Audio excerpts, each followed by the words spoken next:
Hello, dear listeners. Tonight, I'm taking you to the coldest truth of the Middle Ages. Forget the glamorous castle life Hollywood shows you, because the reality is much more brutal.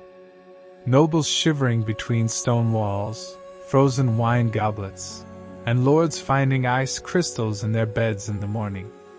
Spending winter in a medieval castle was nothing but a struggle for survival. Behind the romanticized night tales of historians lies the raw story of people trying to live in a stone labyrinth at -10 degrees. What you will hear tonight will lay bare the truths covered by fur coats, the freezing cold inside thick walls, and the struggles for a single cup of hot soup. Welcome to the Sleep and History channel. If you enjoy such real historical content, don't forget to like the video and subscribe to the channel. Also, don't forget to tell me in the comments where you are listening from and what the temperature is outside right now. Perhaps you are in a warm place right now. You might be listening to this story in conditions much more comfortable than medieval lords. Now dim the lights. Settle comfortably where you are, and let's travel together to the freezing stone walls, blazing fireplaces, and the medieval noble life battling the deadly cold of winter. Because what you will learn tonight will confront you with the coldest and most brutal truths of history. You wake up on a dark winter night and feel nature's call. Today, this means a bathroom just a few steps away. But if you lived in a stone-walled castle in the 14th century, this call could literally become a matter of life and death. Using the toilet in medieval castles was not an ordinary need, but a dangerous adventure requiring courage and strategy. Latrine systems, one of the most unspoken but perhaps most critical aspects of castle life, were full of difficulties that the modern mind cannot comprehend. Nobles feasting in magnificent halls, wearing glorious armor, and showing bravery on the battlefield, would risk their lives at certain times of the day to attend to their most natural needs. The latrine system in castles was located in special compartments called garderobes. This name comes from the French for clothes closet, because people also hung their clothes there. The reason was quite practical. The ammonia smell from human feces kept fleas and other pests away. Therefore, the best place to protect your valuable fabrics was next to the smelly latrine. These small chambers were usually built as small towers projecting outward from the castle walls. Inside, there was a wooden seat and a deep void below that opened directly to the outside. Feces would fall through this void into the castle moats, rivers, or simply to the base of the castle wall. There was no filtration system, sewage network, or hygiene measure. Everything mixed directly with nature. In winter months, this system turned into a complete nightmare. First, the cold made the wooden seat icy. Sitting bare-skinned on this surface carried the risk of frostbite. Some wealthy families solved this problem by using animal skin covers. Some even had small cushions specially made for this purpose. Wind was also a major problem. Cold winds blowing from the castle walls rose up through the latrine voids and felt like they were freezing the person sitting there. This meant not just discomfort, but a serious risk of illness. Many castle inhabitants contracted nephritis, bladder infections, and more serious urinary tract system diseases. The necessity of going to the toilet at night was the script for a horror movie. Castles became completely different places in the dark. Trying to reach the latrine through narrow, winding corridors, extinguished torches, and echoing sounds required great courage. Moreover, there was a risk of slipping, falling, or losing one's way during this journey. The most dangerous situation was realizing you needed to use the latrine during an enemy attack. Castles under siege were frequently exposed to arrow and catapult attacks. The garderobe towers projecting from the castle walls made perfect targets. Many nobles in history were caught by enemy arrows while using the latrine. Hygiene was downright horrible. There was no toilet paper. Instead, straw, leaves, cloth pieces, or, in the most luxurious case, wool was used. Water for cleaning was also limited. Most of the time, people could only wash their hands with cold water. Soap was considered a luxury, and was usually only used on very special days. One of the most embarrassing situations for castle folk was needing to use the toilet while hosting guests. According to social rules, leaving the table during a feast was considered a great discourtesy. Therefore, many had to wait for hours, leading to serious health problems. For women, the situation was even more difficult. Moving in heavy, layered dresses in the narrow latrine chambers was quite challenging. Also, for pregnant women, access to these chambers was almost impossible. For this reason, many women preferred to use simple pots inside their rooms as night latrines. In winter months, there was also the problem of frozen feces. Solid waste accumulating in the latrine voids would freeze and pile up. When these piles began to melt in spring, unbearable smells spread around the castle. In this situation, the castle inhabitants faced the risk of disease and epidemics. Another danger of the garderobe system was structural safety. These chambers projecting from the castle wall could sometimes collapse. Especially in old castles, the stonework deteriorated over time, and these small towers carried the risk of collapse. The chance of survival for those experiencing a collapse while using the latrine was quite low. For children, the situation was even more dire. Young castle inhabitants had great difficulty using systems designed for adults. Since the risk of falling was very high, children usually had to use the latrine under adult supervision. One of the most frightening stories was of sabotage attacks. Enemy soldiers sometimes tried to enter the castle through latrine voids. Assassins trying to infiltrate the castle by climbing through these narrow, dirty paths could kill nobles in their unprotected moments. Using the latrine in medieval castles was full of unimaginable difficulties by today's standards. It's impossible not to respect the hardships of these people trying to attend to their most natural needs under the risk of cold, darkness, unhygienic conditions, disease, danger of falling, and even death. To understand what a great blessing modern toilet technology is, it's enough to imagine castle life in the Middle Ages. The quiet moments when the first daylight hit the castle walls actually heralded the beginning of a period of intense activity. Long before the sun rose, even before the first light appeared in the sky, a secret awakening ceremony began for everyone living in the castle. This ritual was such a complex and sensitive system that it was a critical process where a single mistake could turn the entire castle order upside down. The morning awakening ceremonies, one of the most mysterious and lesser-known aspects of castle life, were based on a strict hierarchy and timing system. Different waking times, different ways of waking, and different morning routines were set for people of every class. The reason behind this system was not just order, but also security, prestige, and social control. At the highest level, the Lord and his family's waking ceremony was like a true work of art. The Lord's personal valet, the valet de chambre, had learned to enter the room silently without disturbing his master's sleep.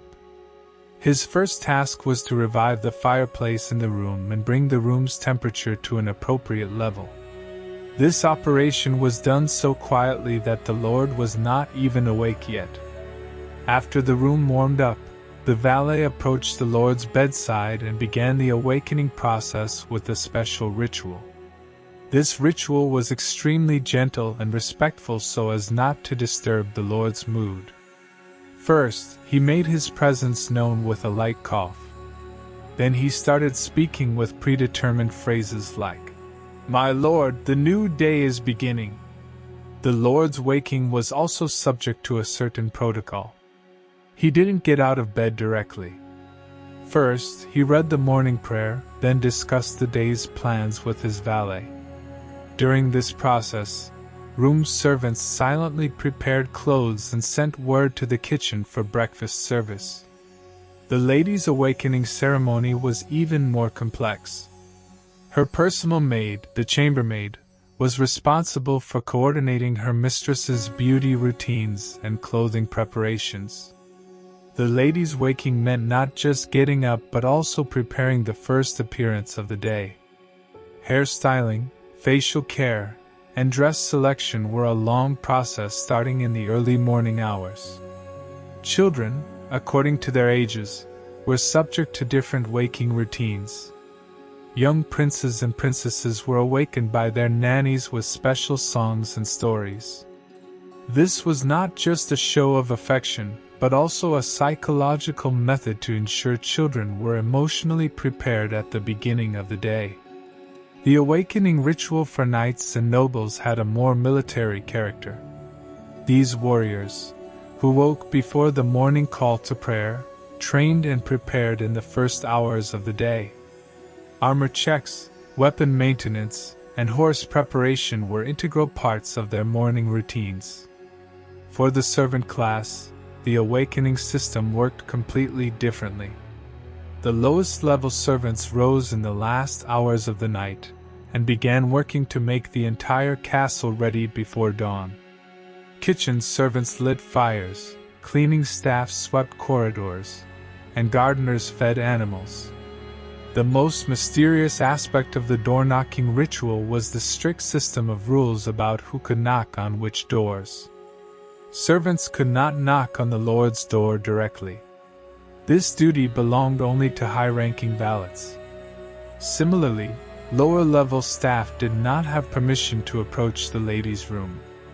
There were different knocking styles and codes for each door. 3 light knocks meant an emergency, 2 long knocks meant normal service, and 1 strong knock signaled the arrival of an important guest. This code system was so advanced that experienced castle inhabitants could understand who was coming and for what purpose from the sound of the knock. The most difficult aspect of the morning awakening ceremonies was the requirement for silence. While a large part of the castle inhabitants were still asleep, the servants had to do all their preparations silently.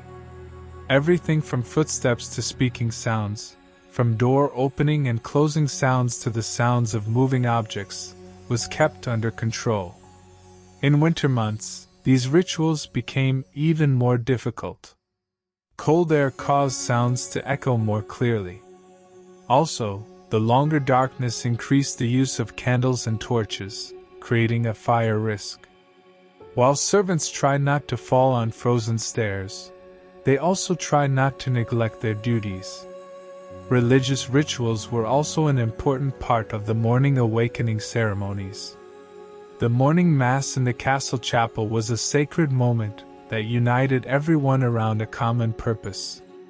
The bell's sounds reached every corner of the castle and announced the official beginning of the day.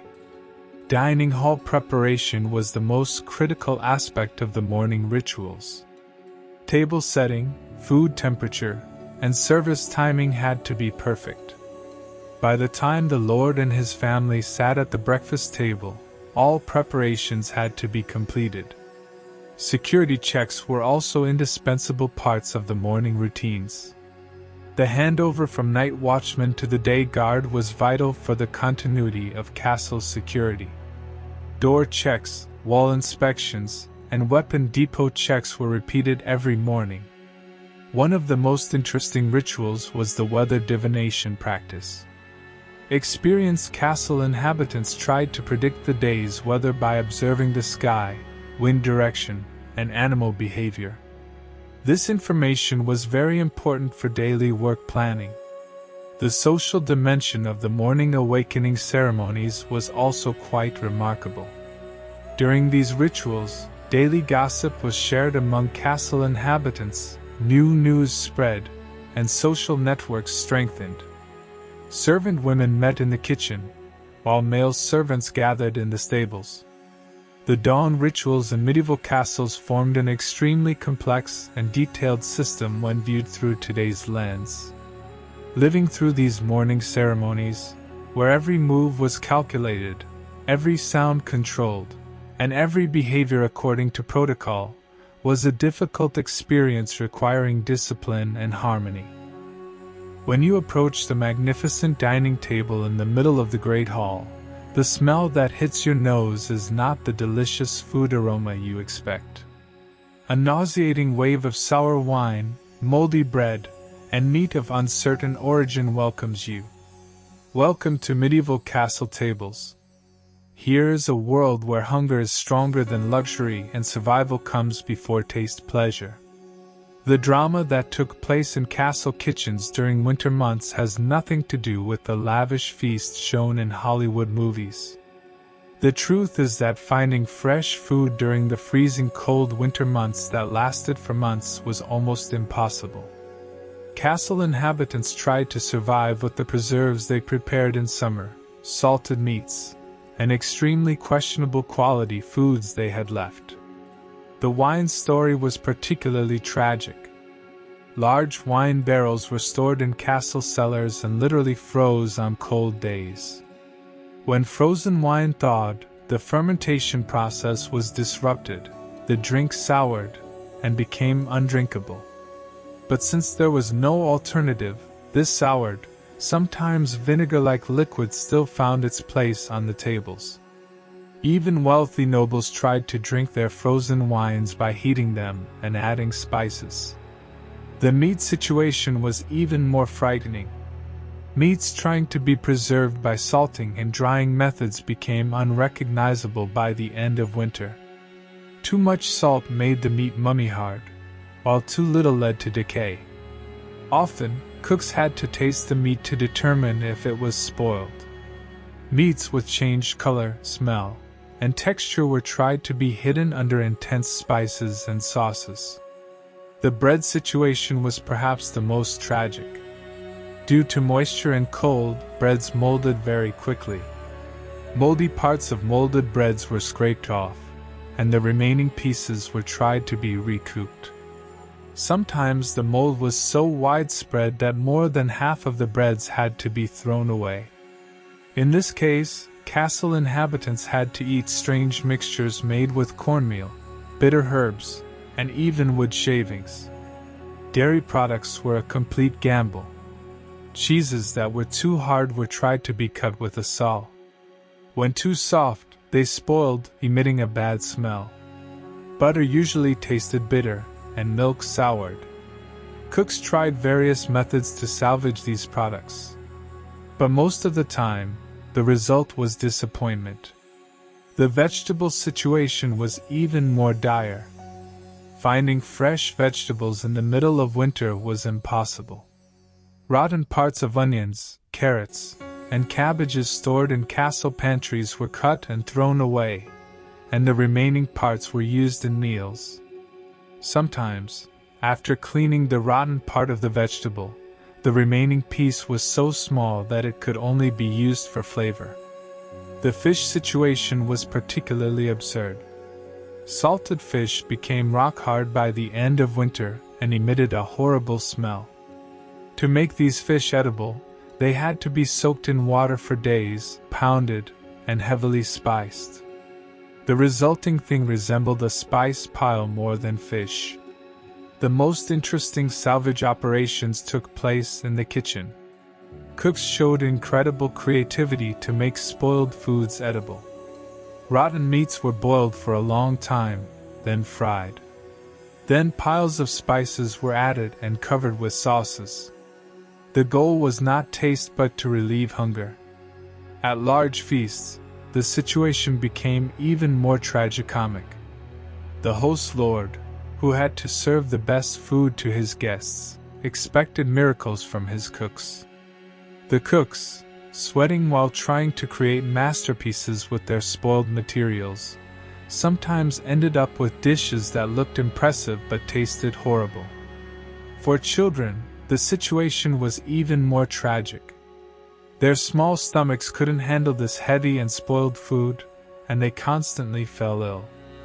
Mothers tried to prepare soft foods for their children, but options were extremely limited.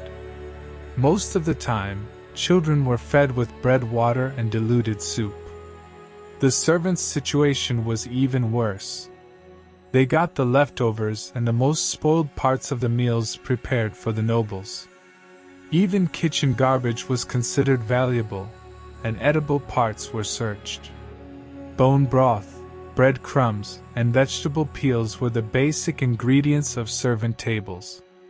Strange food combinations were also common. Sweet and salty were mixed, meat was combined with fruit, and strange sauces were tried. These mixtures often caused nausea, but hunger made everything edible. One of the most horrifying moments was the appearance of live insects, or worms, in the middle of meals. Stored grains and flours became infested. Worms coming out of bread, insects in grain dishes became ordinary occurrences. People were so accustomed to this situation that they just picked out the insects and continued eating. By the end of winter, when castle storerooms began to empty, the situation became even more serious. Grasses and grains normally used as animal feed were offered for human consumption. Even in times of hunger, people tried to boil and eat leather pieces. Spending winter at medieval castle tables was full of unimaginable difficulties by today's standards. Even imagining the ordeal of these people who had to eat spoiled food, fight hunger, and try everything to survive is nauseating. You are in your 9th month of pregnancy, and your labor pains begin on the harshest days of winter. Although the thick stone walls around you seem to protect you, this moment is actually the most dangerous moment of your life. Giving birth as a noble woman in the Middle Ages meant dancing on a thin line between life and death, and the winter months multiplied this risk many times over. Childbirth in the Middle Ages was one of the greatest mortal threats women faced. Statistics reveal the horrifying truth. 1 in 5 women died during or after childbirth. Although this rate was a bit lower for noble women, the additional dangers brought by giving birth in winter nullified the advantages provided by social status. Cold was winter's greatest enemy, and stone walls fed this enemy. Castle rooms remained ice-cold despite fireplaces. The braziers and torches used to increase the temperature of the delivery room created oxygen deficiency, and made breathing difficult due to smoke. Cold air negatively affected the woman's blood circulation during childbirth, weakening the body's natural defense mechanisms. The risk of infection peaked in winter months. Finding clean water became difficult. Also, the available water froze. While midwives tried to provide warm water to wash their hands, they often had to make do with ice-cold water. In a period where hygiene conditions were already primitive, cleanliness became almost impossible in winter months. The birth position also created a major problem. Noble women usually gave birth standing or kneeling. Because giving birth lying down was considered a sign of humility. The cold stone floor created a risk of frostbite on bare feet and caused muscle cramps. This situation prolonged the birth process and increased the risk of complications. Nutritional deficiencies became even more pronounced in winter months. Fresh fruits and vegetables could not be found, and vitamin deficiency became widespread. When the nutritional needs of pregnant women could not be met, both the mother's and the baby's health were seriously endangered. Iron deficiency caused anemia, and calcium deficiency led to bone problems. The level of medical knowledge was extremely primitive. Midwives based their experience on oral tradition, often trusting superstitions. intervention options for complications during childbirth were extremely limited. Caesarean surgery was only performed to save the baby when the mother was dying and meant a death sentence for the mother. In winter months, reaching a doctor was almost impossible. Roads were closed due to snow and storms, making it very difficult to call a doctor. The only medical support inside the castle was limited to the knowledge of experienced midwives and luck. In this situation, women were completely helpless against childbirth complications. Herbal medicines used as painkillers were not found in winter or became ineffective.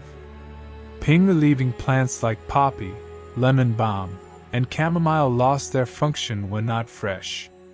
Women had to face terrible pains with bare courage, often suffering enough to lose consciousness. Bleeding control during childbirth also created a major problem. Finding clean cloths became difficult. Existing cloths molded in damp and cold environments. Traditional methods used to stop bleeding became ineffective in winter conditions, and women remained at risk of dying from blood loss. The baby care situation was even more dramatic. Newborn babies were extremely vulnerable to hypothermia. The coldness of castle rooms made it almost impossible for babies to maintain their body temperature. Infant mortality rates doubled or tripled in winter months. The breast milk problem was also common. Cold and inadequate nutrition negatively affected the mother's milk production, and babies suffered from hunger. In a period where alternative feeding options were extremely limited, babies of mothers who could not produce milk usually could not survive. The risk of postpartum infection also peaked in winter months. Postpartum infections were much more common in cold and damp environments. The inability to find clean changing materials delayed wound healing and created a risk of sepsis. The issue of spiritual support was also important. The confinement and gloom brought by winter months increased postpartum depression. Since social support networks narrowed under winter conditions, women were left alone with loneliness and hopelessness. The situation was even more dire in multiple births. For pregnant women with twins or triplets, a winter birth meant almost certain death.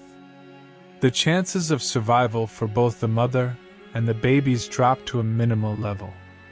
The risk of premature birth also increased in winter months. Cold weather and stress factors could lead to premature birth. Babies that had not completed their development were born and died immediately. Family support during childbirth was also limited. Since male family members were forbidden from entering the delivery room, women could only get support from other women. In winter months, due to travel difficulties, relative women might not be able to come either, leaving expectant mothers alone. The most painful truth was that the memories of women who died in childbirth were quickly forgotten. Due to high mortality rates, society had normalized these losses, accepting women's deaths as part of fate. Winter birth in medieval castle life was full of difficulties we cannot even imagine in the modern period. Remembering the pain and struggle of these brave women helps us understand how valuable today's medical opportunities are. There is a rising fever in your body, increasing cough, and unbearable headache. In the modern world, going to a doctor and getting a prescription is as close as a phone call. But when you consider the reality that you are in a medieval castle, despair descends upon you. The nearest doctor is days away. Winter conditions have closed the roads, and you are face to face with death. At this very point, the strange, sometimes effective, often dangerous treatment methods developed by castle inhabitants over centuries come into play. When illness suddenly broke out in castle life, the first intervention always came from the same person: elderly women. These experienced ladies, with their folk medicine knowledge passed down from generation to generation, became the first hope of castle inhabitants. They tried to fight disease with herbal mixtures, homemade medicines, and strange rituals. Fever-reducing methods were particularly creative. Cold compresses were applied to the patient's body. They tried to bathe them with ice-cold water. Even when snow was available, snow was rubbed on their bodies. While these methods sometimes worked, they often dragged the patient into hypothermia. Alternatively, vinegar-soaked cloths were placed on the patient's forehead, and onion slices were tied to their feet. Cough treatment was a complete process of trial and error. Terrible-tasting mixtures consisting of honey, garlic, and onion were prepared. They were forced down the patient's throat. Honey-onion water, mint tea, linden infusion, and even boiled worm mixtures were used as cough syrup. One of the most interesting methods was applying warm animal butter to the patient's chest and placing a wool blanket over it. The methods used for wound treatment were even stranger. Honey was spread on open wounds, and clean cloth was tied over it. Since honey truly has antibacterial properties, this method sometimes worked, because it was believed that urine had a sterilizing effect. Solutions developed for stomach aches were quite varied. Hot stones were placed on the abdomen, cherry pit pillows were used. Sometimes the patient was turned upside down for abdominal massage. Chamomile tea, fennel water, and sage infusion were basic medicines. For severe stomach aches, a small amount of alcohol was given to the patient, hoping it would numb the pain. In headache treatments, the most common method was temple massage. Tightly tying cloth around the head, applying cold compresses to the forehead, and light taps on the head were often the first methods tried. A more extreme solution was bloodletting from the patient's head. This procedure was usually performed by the barber and often worsened the patient's condition. Broken bone treatment was literally like a horror movie. While trying to set the broken bone, a wooden stick was given to the patient to bite, trying to prevent them from screaming. Wooden splints were tied over the bone. The patient's limbs were tied to prevent movement. High alcohol beverages were used as painkillers. The patient was made to drink until they fainted. Garlic reigned supreme for colds and flu treatment. Making the patient swallow raw garlic, putting garlic in nostrils, and making them inhale garlic steam were standard procedures. Besides that, hot wine, spicy soups, and sweat-inducing herbal mixtures were used. Patients were wrapped in thick blankets and kept until they sweated. The methods developed against skin diseases were quite interesting. Vinegar was applied to itchy skin areas, and salt was sprinkled on top. Moldy bread pieces were placed on skin wounds, expecting an antibiotic effect. Urine and sweat mixtures from animals were used against psoriasis. In eye diseases, the most common treatment was spitting in the eye. Especially saliva on an empty stomach was dripped into the eye, expecting it to fight infection. For eye inflammation, honey water, rubbing a silver coin on the eye, and even dripping raw egg white were tried methods. For nausea and vomiting, the patient was given mint tea, and hot compresses were applied to the abdomen. In severe vomiting, the patient's feet were raised, and their head was held downward. It was believed this position would relieve stomach discomfort. The solutions developed for sleep disorders were quite gentle. Teas prepared from soothing herbs like lavender, chamomile, and lemon balm were given to drink. These herbs were burned next to the patient. To induce sleep, sometimes light alcohol was given to the patient, hoping they would relax. In the most desperate situations, religious rituals came into play. Prayers were read for the patient, placed on holy relics, and a priest was called to perform the last rites. These rituals provided psychological support rather than medical treatment. Bloodletting was a method tried for almost every illness. Blood was taken from the arm, neck, or groin, believing the body would be cleansed of bad blood. This procedure often further weakened the patient, delaying recovery. Herbal treatments were the most common and relatively safest methods. Medicinal herbs grown in castle gardens were dried and stored for winter use. Herbs like sage, mint, chamomile, linden, and echinacea were used against various diseases. Animal-based treatments were also common. Chicken broth was believed to give strength to patients, and bone broth was particularly preferred. Fish oil, royal jelly, and even various animal organs were used as medicine. One of the most dangerous treatment methods was the burning application. For chronic pains, iron rods were heated in fire and pressed against the painful area. This seemingly barbaric method sometimes truly relieved the pain.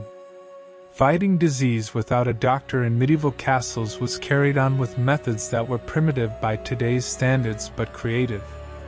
While these treatment forms sometimes yielded miraculous results, they often increased the patient's suffering. At the third hour of the night, as you walk alone in the castle, your footsteps echo in the stone corridors. The trembling candlelight in your hand creates dancing shadows on the walls, and you feel the unknown is waiting for you at every corner. Being a night watchman in the Middle Ages was an existential struggle balanced between life and death, pushing the limits of courage and endurance. The night watchmen, who formed the backbone of castle security, were not ordinary castle inhabitants sleeping during the day. These men were a special class fighting the fear and uncertainty brought by darkness. Watchmen working in shifts were responsible for patrolling the castle throughout the night, investigating suspicious sounds, and detecting potential dangers in advance. Being chosen for the watchman profession was not easy. The people who would undertake this duty had to be physically strong, mentally balanced, and of a character that could cope with fear. Because the events that took place in the castle at night pushed the limits of what a normal person could endure. The biggest enemy was darkness. Corners unreachable by candle and torchlight became completely unknown territories.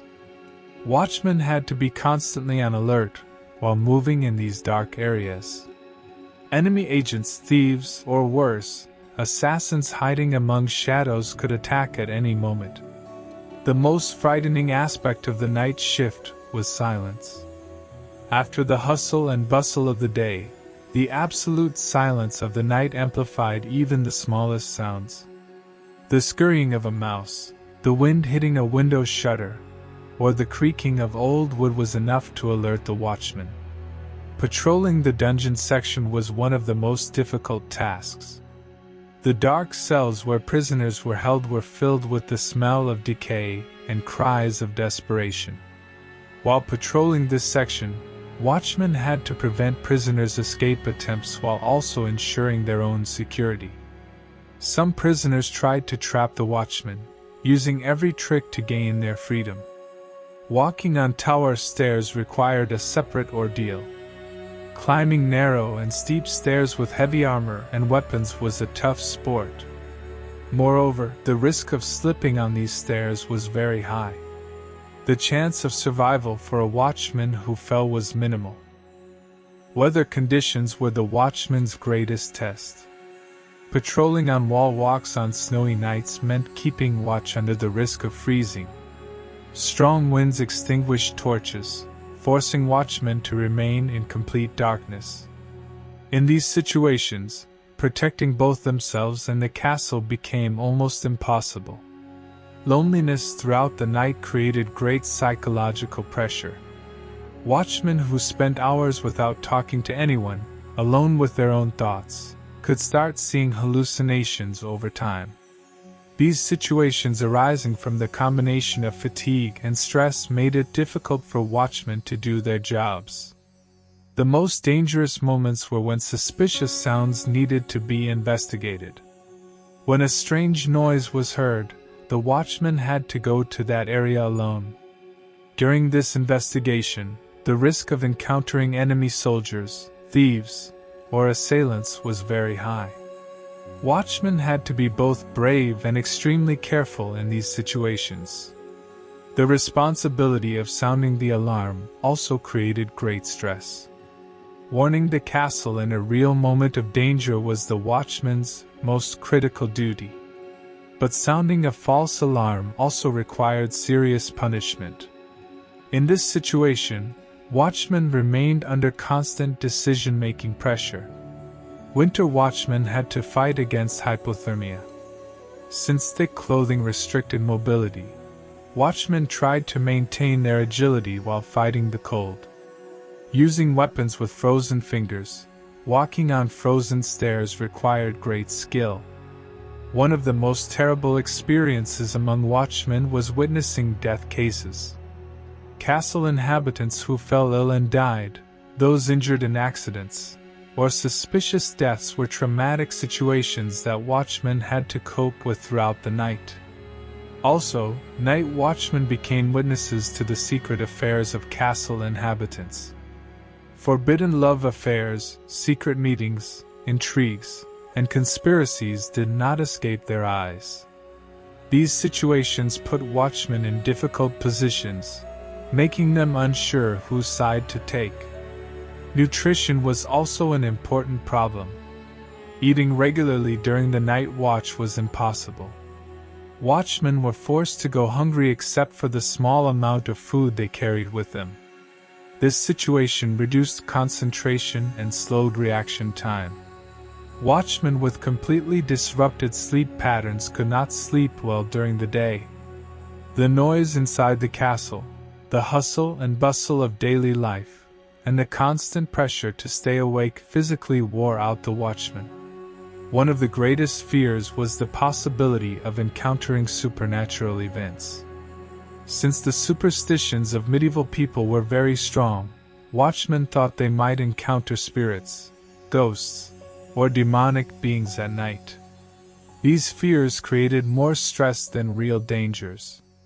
Another difficulty watchmen faced was weapon maintenance. Humid air and cold caused weapons to rust. The situation of a watchman who realized his weapon wasn't working at a critical moment became extremely dangerous. Working as a night watchman in medieval castles was full of difficulties unimaginable to today's security guards.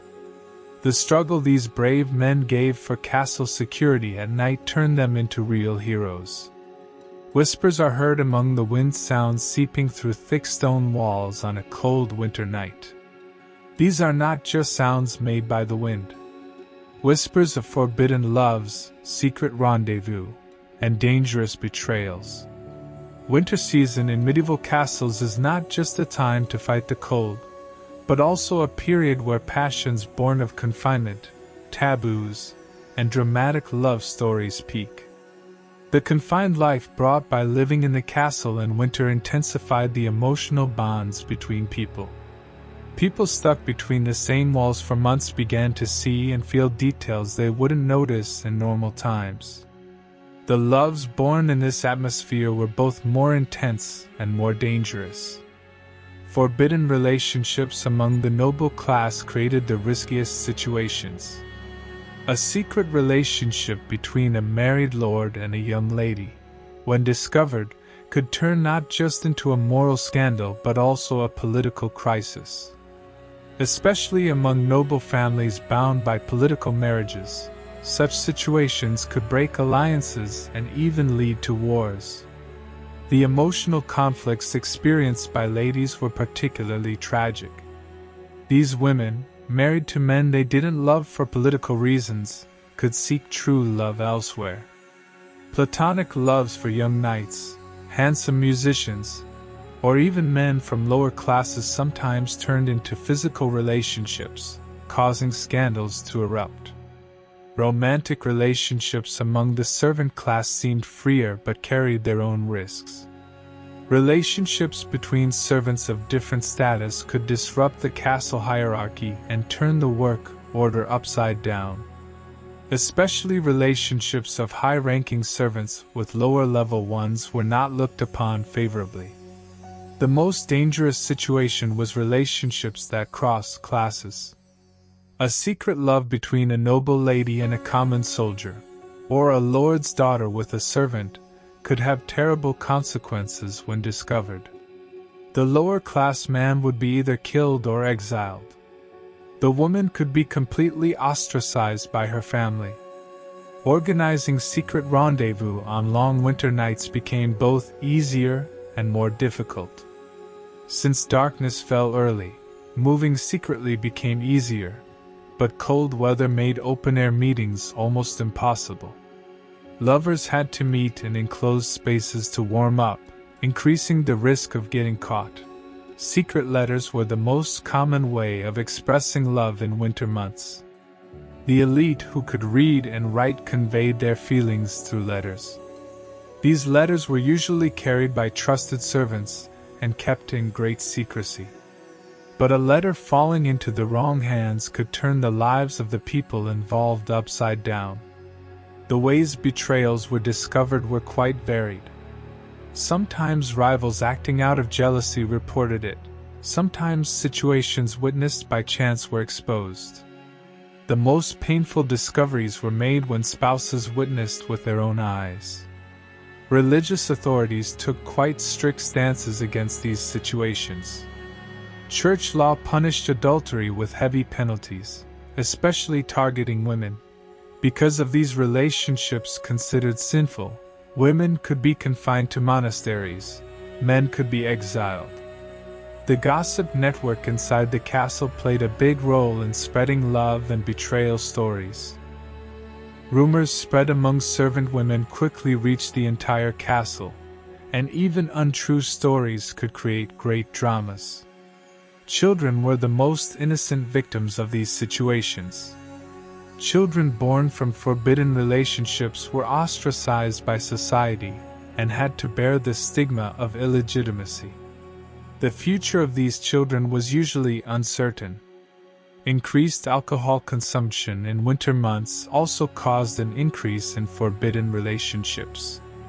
Wrong decisions made in drunkenness were met with great regret the next morning, but it was already too late. Jealousy dramas involving violence were experienced more frequently in winter months. Betrayed spouses sought revenge, called for duels, and sometimes deadly fights broke out. The most interesting situation created by winter confinement was unexpected rapprochements. People who wouldn't normally speak at all began conversing during the long winter nights. These conversations could eventually turn into intimate connections. Music and poetry were the primary means of expressing love. Secret lovers composed songs and wrote poems for each other. These amateur works sometimes contained indirect confessions and carried messages for those who understood. The partings that occurred at the end of winter were particularly dramatic. When spring arrived, castle life would return to normal. The intimacies experienced throughout the winter would come to an end. These temporary relationships sometimes turned into permanent pains, creating long-lasting melodramas. The most romantic stories were those where true love overcame obstacles. The stories of couples who managed to overcome class differences, family pressures, and societal barriers turned into legends passed down through generations. The love and betrayal stories that took place in medieval castles during the winter months were striking examples of how humanity's most universal emotions took shape under harsh conditions. These stories contained the most intense forms of both tragedy and romance. You are a 7-year-old child and have to step barefoot onto the icy stone floor at 5 in the morning. Your tears freeze on your cheeks from the cold, but crying is forbidden. Because a crying child can never become a lord. In medieval castle life, the education of noble children was a system so harsh, merciless, and dismissive of childhood that modern parents would have nightmares. In winter months, this education became even more brutal. Young bodies had to struggle against both the cold and harsh discipline. The education of noble male children began at age 4. The first thing expected of the child at this age was to develop resilience to physical pain. Practices like washing with cold water early in the morning, walking barefoot on stone floors, and spending time outside without thick clothing were part of the daily routine. The goal was to toughen the child's body and prepare them for future wars. On winter mornings, 6-year-old children were forced to do gymnastics in the freezing courtyard. Running, sit-ups, push-up-like exercises were done in freezing cold, the children's breath visible as steam.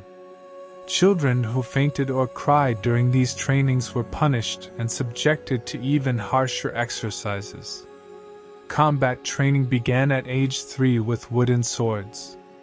These weapons, heavy for small hands, were deliberately made heavy to accelerate the children's muscle development. Practicing swordplay in the snow during winter months required both physical and mental endurance. Most children trying to hold weapons with frozen fingers cried from the pain. Discipline training was perhaps the cruelest part. Physical punishment was widely used to teach children obedience. Beatings, starvation, solitary confinement in cold rooms were considered normal. Especially in winter months, waiting for punishment in unheated rooms was like torture for children. There were also strict rules about nutrition. To toughen noble children's palates, they were sometimes given spoiled food or left hungry. During food shortages in winter months, children were subjected to the same harsh conditions as adults. Learning to endure hunger was considered a requirement for survival in times of war. Literacy education could also become torture. Children who failed to learn Latin were punished with beatings, forced to repeat the same text for hours. Studying by candlelight in the darkness of winter nights strained the eyes and caused headaches. Horsemanship training was particularly dangerous. 5-year-old children were placed on large horses and forced to struggle not to fall. Riding on icy ground in winter was a skill difficult even for experienced warriors.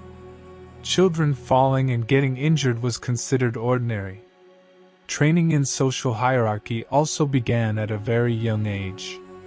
Children were taught before whom to bow, with whom to speak, and from whom to shrink back. Children who broke these rules were harshly warned. Sometimes lessons were taught by punishing lower-class people in front of everyone. Religious education was also grueling. Children forced to stand motionless during long ceremonies could not move even if their knees hurt. Kneeling for hours on the cold church stones in winter could be unbearable for young bodies. The loneliness test was one of the cruelest practices. Children were left alone in dark rooms at night, expected to confront their fears. The length of winter nights made this test even more difficult. Children had to struggle with fear for hours. For pain endurance tests, children were deliberately inflicted with minor injuries. Practices like pricking with needles, making small cuts, and creating burns measured children's reactions to pain. Children who cried from pain were considered failures and subjected to the test again. During hunting training, children were forced to kill animals. They were expected to kill a living creature for the first time so they wouldn't hesitate to kill their enemies in the future. This affected children deeply emotionally, some experiencing trauma. The education of female children was different but equally merciless. They were also expected to perfectly learn skills like household management and embroidery from an early age. Girls who made mistakes faced physical punishment, with perfection standards set very high. Marriage preparation also began very early. 10-year-old girls were taught how to obey their future husbands, how to manage a household. During this education, their personalities were suppressed, their independent thinking abilities blunted. Health education was also tough. To teach children to fight disease and treat injuries, they were made to practice on real cases. They were expected to get used to seeing blood and not be disturbed by witnessing pain. One of the most tragic situations was when siblings were forced to compete against each other. To be strong in matters of inheritance, siblings were turned into rivals. The bonds of love between them were deliberately weakened. Even playing was part of the education. Children's games were organized as war simulations. Even entertainment was made competitive. Losing children were punished, winners were rewarded. The education received by child lords in medieval winter castles was a system based on bullying, completely alien to today's understanding of children's rights. Although most children who went through this education experienced trauma, it was believed that such harsh preparation was necessary for survival according to the conditions of the time. Your door is knocked, and the Lord's tax collectors appear on the threshold. While a snowstorm rages outside, they inspect your family's last sack of wheat saved for winter. While your children cry from hunger, every grain of wheat you give will go to the nobles' tables in the castle, and you will once again try to balance between life and death. Being a peasant in the Middle Ages meant financing your lord's luxurious life while fighting your own survival battle. The tax collection system was one of the biggest sources of nightmare in peasants' lives. Lords demanded more taxes from peasants in winter months to cover castle living expenses. A large portion of the resources needed for heating materials, food stocks, and castle maintenance came from the backs of peasants. The most ruthless type of tax was the harvest tax. Peasants had to give half, sometimes more, of their produce to the lord. This rate could increase even more in winter months, because the needs of the castle inhabitants increased. Peasants had to deliver most of their produce even knowing their families would starve all winter. The arrival of tax collectors in the village meant pure terror. These men were usually armed and merciless. They beat peasants who couldn't pay, looted their homes, harmed women and children. Peasants tried to flee when they saw these men, but their escape options were very limited. When cash could not be found, peasants had to give their belongings. Farm animals, agricultural tools, household items, even their clothes could be taken as tax. The situation was even more tragic for peasants who lost their animals in winter months, because these animals were sources of both milk and meat.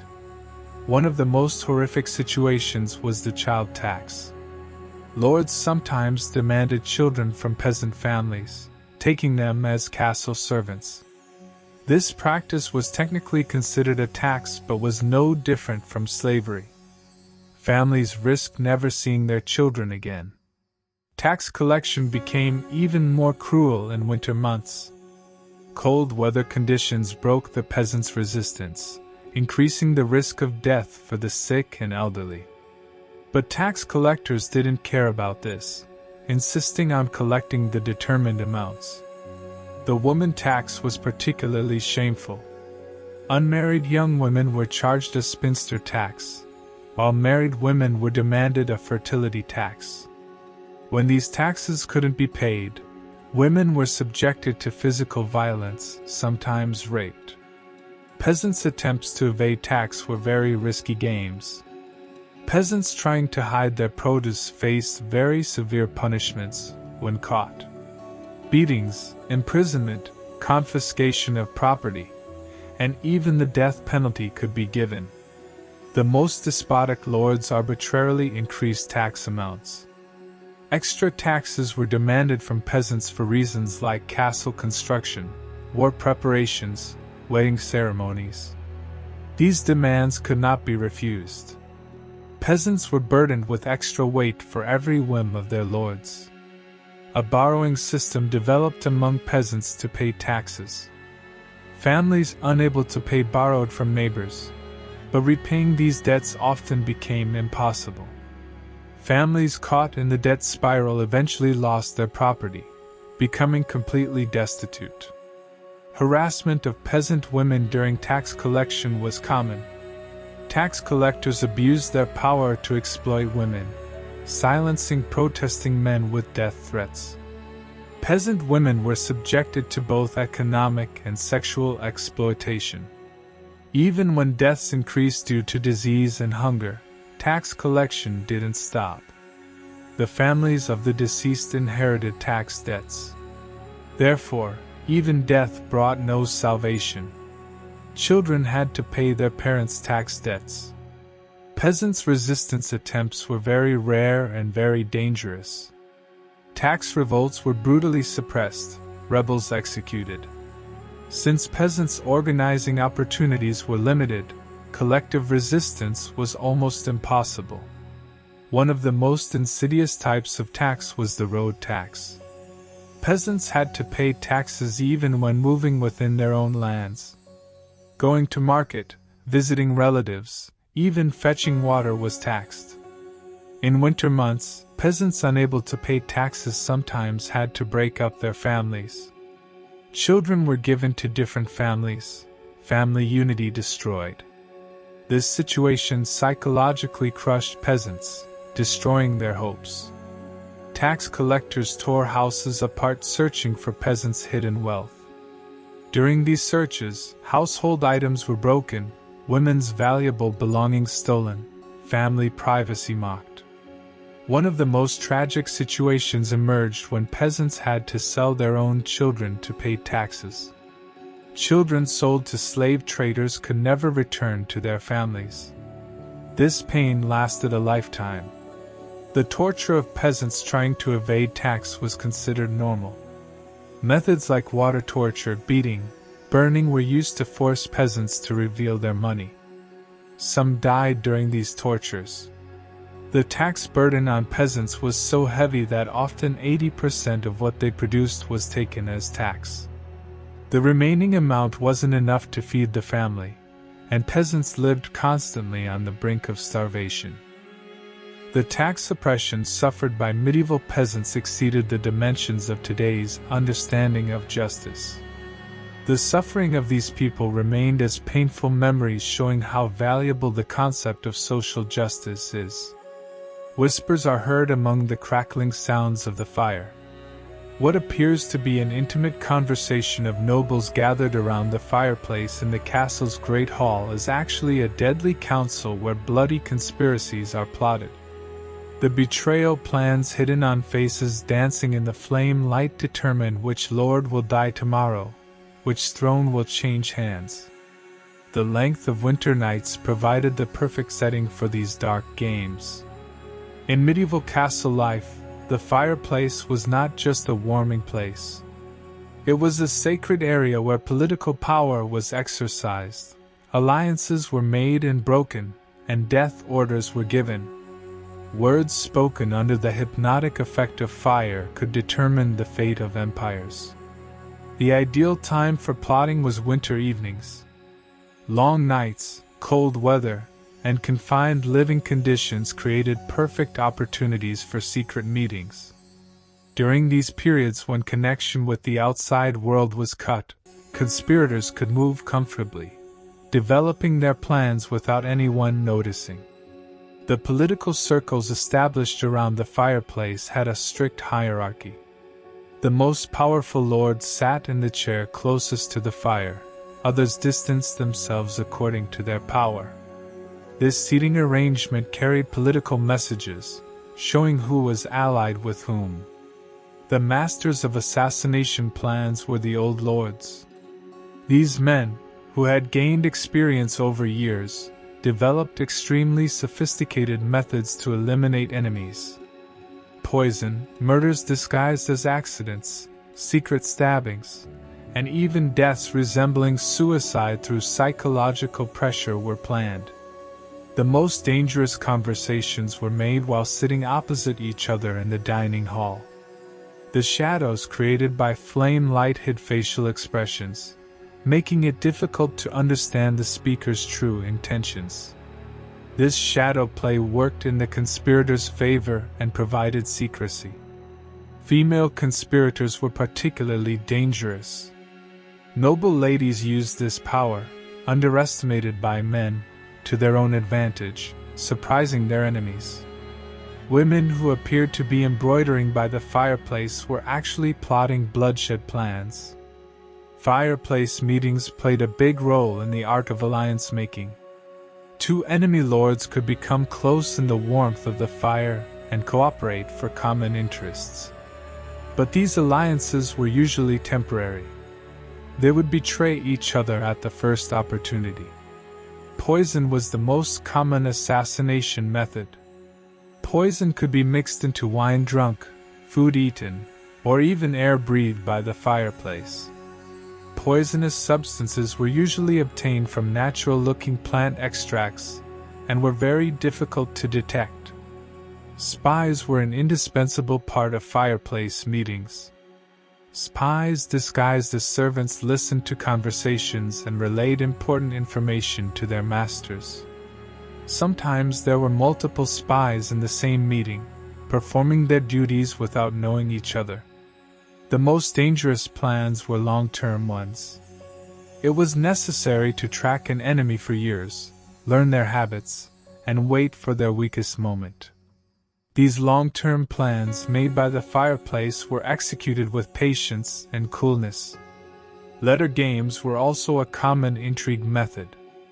Fake letters were prepared, enemies set against each other. These letters were usually burned in the fireplace fire to destroy evidence. Religious authorities were also part of these political games. Priests and bishops influenced political decisions by speaking in God's name, sometimes even giving assassination orders. Murders made under the guise of religious command were among the most cunning plans. Promises made by the fireplace were sacred but also very dangerous. The person swearing an oath believed they would receive both worldly and otherworldly punishment if they didn't keep their word. Therefore, promises were usually kept but could be very cleverly circumvented. The most frightening situation emerged when there were family intrigues. Brother killing brother, son poisoning father, or wife having husband killed were among the most painful plans. Family bonds meant nothing before political interests. Even children were included in this world of intrigue. Young princes and princesses were used to gather information about their parents' enemies. Since they appeared innocent, no one suspected them. Hand signals made in the firelight created a secret language. Conspirators communicated silently with these signals, transmitting information about their plans. This secret language was so advanced that even long conversations could be made with signals. The fireplace fire was also a tool for destroying evidence. Evidence of crimes, letters, documents, and other traces were burned in the fire. The heat of the fire completely eliminated even the finest clues. Music and poetry were also used as intrigue tools. Messages hidden between song lyrics served as threats or warnings to rival lords. Especially musicians playing instruments played a big role in this secret communication. The friendships formed by the fireplace were the most dangerous ones. Enemies became close during seemingly sincere conversations, learning each other's secrets. Then they used this information as a weapon. The most skillful assassinations were those made to look like accidents. Natural-looking deaths like falling downstairs, horse accidents, injuries while hunting, or deaths in fires were actually carefully planned murders. In medieval castles, the fireplace served as the center of political games and deadly intrigues. The warmth of the fire heated not only bodies but also the darkest plans. When you get into bed to get through the night, even the air you breathe steams and your sheets are like ice. Your bedroom, trapped between thick stone walls, should be a refuge from the cold of the outside world. but has actually turned into a trap carrying the risk of freezing. Surviving a night in the Middle Ages was a survival game requiring creativity and patience that demanded bedroom warfare tactics. Bedroom arrangement was the first front in the war against cold. Thick fabrics, hides, and woolen blankets were layered. However, these materials usually absorbed moisture, beginning to mold over time. Damp blankets absorbed body heat and could paradoxically cause more coldness.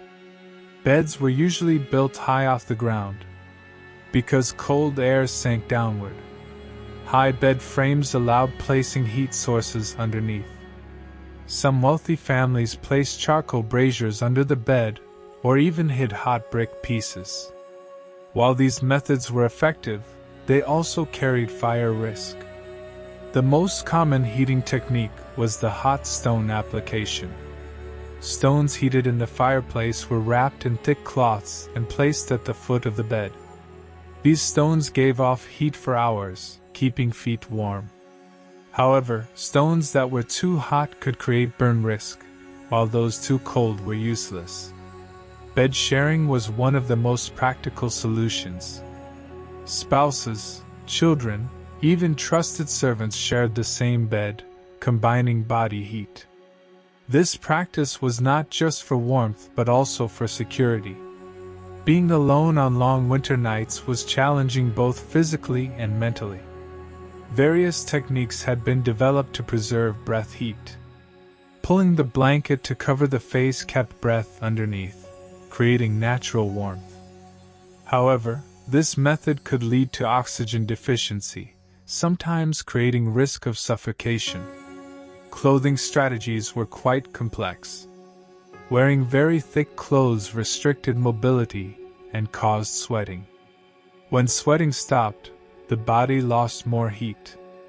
The ideal solution was to dress in thin layers. But this luxury wasn't available to every castle inhabitant. Pre-bed exercises were an effective way to increase body temperature. Simple gymnastics movements, stretching exercises, and fast walking accelerated blood circulation, allowed entering bed warmer. However, excessive exercise caused sweating.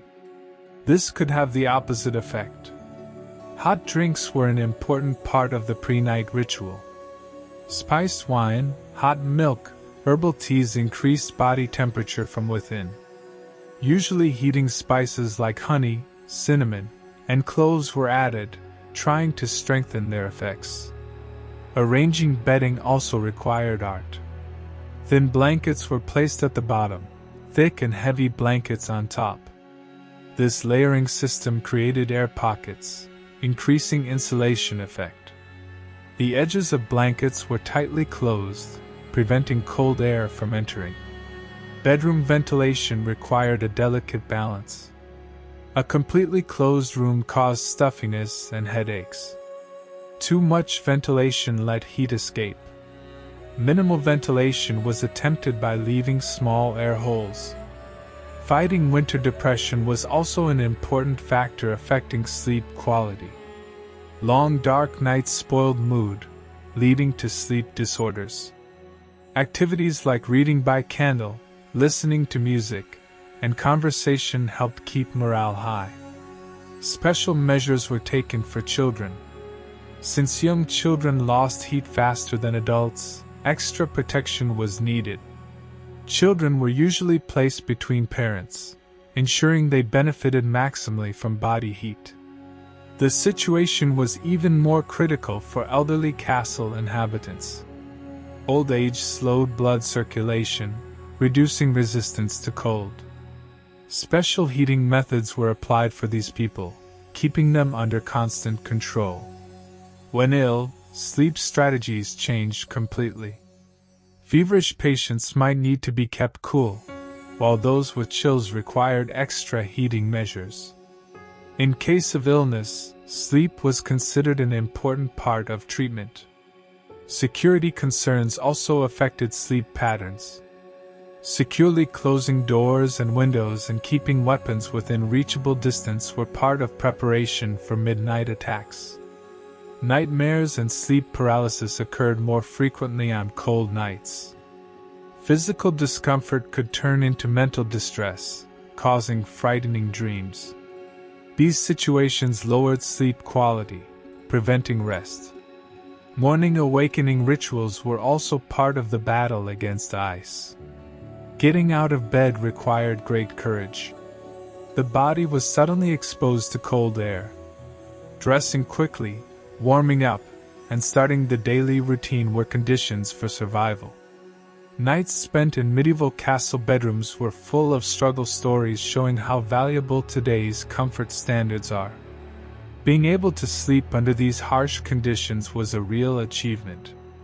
When you descend to the castle kitchen, the scene that confronts you isn't hopeful.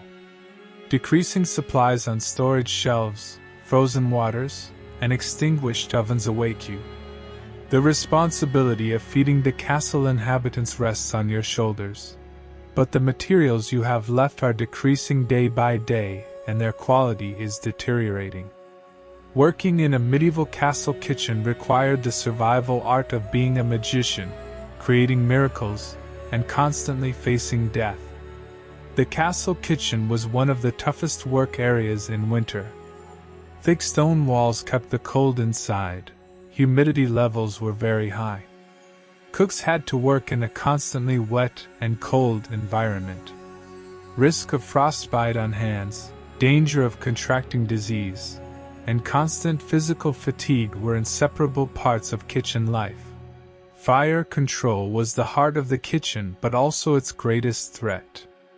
Oven fires that needed to burn constantly were carefully controlled due to the necessity of saving wood. If the fire went out, relighting it could take hours.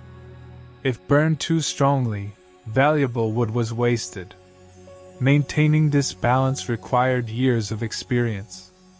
Provision management was one of the cook's greatest skills. Food stocks prepared at the beginning of winter had to be carefully rationed until the end of winter. How much would be spent each day was calculated, remaining amounts constantly checked. Making wrong calculations meant hunger by winter's end. The water problem was one of the kitchen's most critical issues. Frozen wells, broken water systems, and dirty water sources left cooks helpless. Sometimes hours of effort were needed to find clean water.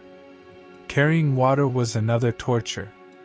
Because heavy containers were tried to be carried on frozen ground, the art of salvaging spoiled food was the secret of the cooking profession. Scraping moldy parts off moldy bread, separating sound pieces from rotting vegetables, trying to make cheese from soured milk were part of the daily routine. Nothing was thrown away, because every piece was valuable. Meat preservation techniques were quite complex. Meats trying to be preserved by methods like salting, drying, and smoking began to spoil over time. To hide the smell of spoiled meat, intense spices were used, aiming to kill harmful bacteria by boiling for long periods. Creative recipes had to be developed. Cooks trying to constantly make different dishes with the same materials attempted to create maximum variety with limited resources. Bone broth soups, vegetable scrap mixtures, and grain-based filling foods formed the basic menu. The kitchen hierarchy had strict rules. The head cook made every decision. His assistants implemented these decisions to the letter. Even small mistakes could lead to big punishments. Cooks who wasted provisions, burned food, or violated hygiene rules could be punished with beatings. One of the biggest nightmare scenarios was cases of food poisoning. Illnesses originating from spoiled food were considered the cook's responsibility. When castle inhabitants fell ill, cooks found guilty were severely punished, sometimes killed. Nutritional variety approached zero in winter months. Fresh fruits and vegetables couldn't be found, vitamin deficiency became widespread. Cooks tried to compensate by supplementing with dried fruits, pickled vegetables, and herbal teas. Kitchen tools became dysfunctional in the cold. Metal tools became icy, sticking to hands when touched. Wooden tools absorbed moisture, cracked, and broke. Tool maintenance and repair were constant necessities. Feeding large crowds required great skill. Correct timing had to be done for hundreds of people to eat simultaneously. Everyone had to be fed. Nobles ate first, servants later. Disrupting this order could create major problems. Food hygiene was attempted to be maintained under primitive conditions. Finding hot water to wash hands was difficult. Soap was considered a luxury. Since cleaning materials were limited, the risk of disease transmission was very high. Night shifts were particularly difficult. Preparations for the next day's meals were made, bread dough prepared, and cooking processes started in early hours. Working in the dark kitchen, using cutting tools by candlelight carried great risk. The threat of theft was constant. Starving servants tried to steal food from the kitchen. Cooks had the responsibility of protecting provisions. When loss was detected, cooks could be held responsible. Alcohol production was also the kitchen's responsibility. Wine, beer, and fruit juices were prepared, their quality checked. Producing spoiled drinks meant both health risk and prestige loss. Pressure increased even more when hosting guests. Special meals had to be prepared for arriving guests. Service of quality protecting the castle's prestige had to be made. Creating a luxurious appearance with limited resources required great art. Special nutrition programs were applied in case of illness. Soft foods, healing soups, and strengthening drinks were prepared for sick castle inhabitants. These special diets were planned separately from normal meals and could require extra resources. Waste management was also an important issue. Food scraps, bones, and garbage created both hygiene and security risks. It was necessary to dispose of these wastes safely, protecting from pests and rodents. Working in medieval castle kitchens was a difficult profession requiring creativity, endurance, and constant problem-solving ability. The miracles achieved by these cooks were proof of what could be done with limited opportunities. You hear a crackling sound and wake up. The sound isn't coming from the straw pile under your hand. It's the sound of your tears freezing from the cold. The darkness surrounding you is located in the depths of the castle dungeons, the most savage punishment system of the Middle Ages. Every breath you take here is a miracle. Every passing hour is proof of the difficult struggle you wage between life and death. Surviving in this underground hell in winter is a torturous experience pushing the limits of human will. Castle dungeons were underground labyrinths designed for the most terrifying criminals. These cells surrounded by thick stone walls never saw daylight. Only moisture, the smell of decay, and the scent of hopelessness. In winter months, these underground cells literally turned into freezing traps. Cell conditions were at an inhuman level. Narrow, low-ceiling chambers were dimensions where an adult couldn't stand properly. Their floors, covered with mud, filth, and animal feces, were places where no hygiene rules applied. In winter months, this filth froze, creating sharp ice. The sound of dripping water was characteristic of dungeons. Water constantly dripping from the ceiling fell on the prisoners' heads and bodies. This water became mixed with ice in winter months, keeping prisoners constantly wet and cold. The rhythm of the dripping sound eventually drove prisoners insane. The feeding system was a complete torture tool. The food given once a day usually consisted of rotten bread pieces and murky water. In winter months, this food froze. Chewing became difficult. Often prisoners had to keep the icy bread in their mouths to melt it. No clothing rights were granted. Prisoners were imprisoned in the clothes they were captured in, with no extra clothing given. These clothes tore, rotted, and became ineffective over time. In winter months, bare body parts were at risk of freezing. Disease prowled the dungeons. Due to cold, moisture, and nutritional deficiency, prisoners fell ill very quickly.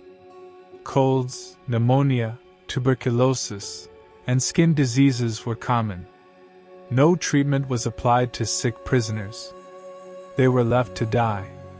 Mental collapse came faster than physical collapse. Darkness, silence, and loneliness drove prisoners insane. Those beginning to see hallucinations, talking to themselves, and screaming were common. The length of winter months accelerated this mental breakdown.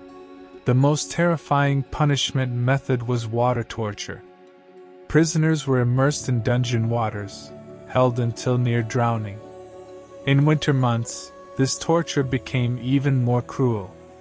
Because the water was ice cold, prisoners experiencing body shock often died of heart attacks.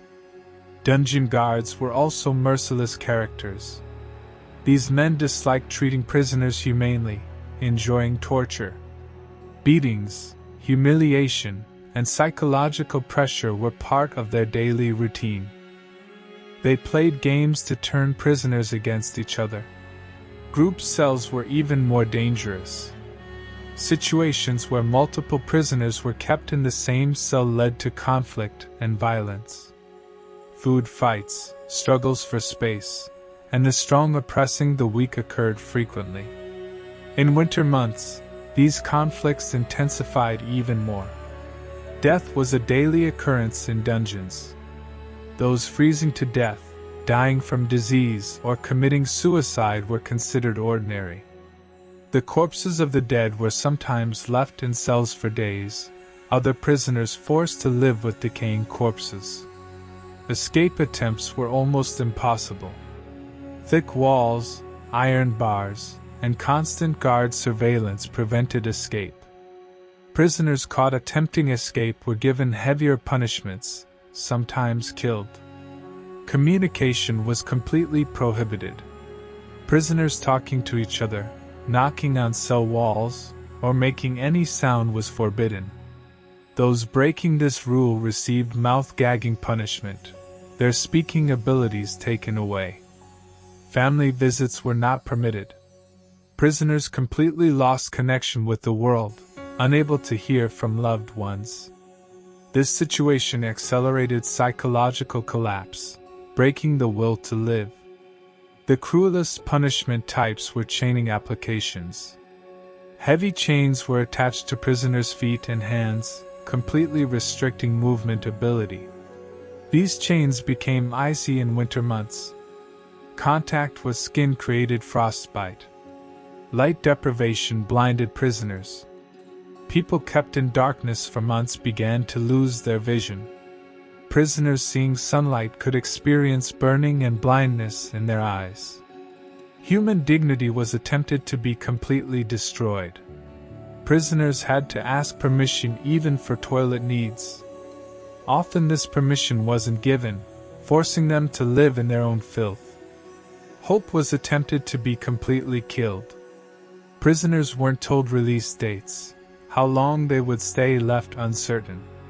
This uncertainty caused mental collapse. Torture varieties were unlimited. Physical tortures like pricking fingertips with needles, pulling out nails, breaking bones were considered normal. In winter months, these tortures became even more painful. Spending winter in medieval castle dungeons was one of the most terrifying experiences in humanity's dark history. Those surviving under these conditions were considered to have experienced a real survival miracle. With the first light of dawn, your thick boots slip on the icy courtyard stones, and every breath escaping from under your heavy armor mixes with the air as white steam. The sword in your hand is icy, and your fingers are stiff. But training cannot be stopped. because the enemy does not wait for spring. War could break out at any moment.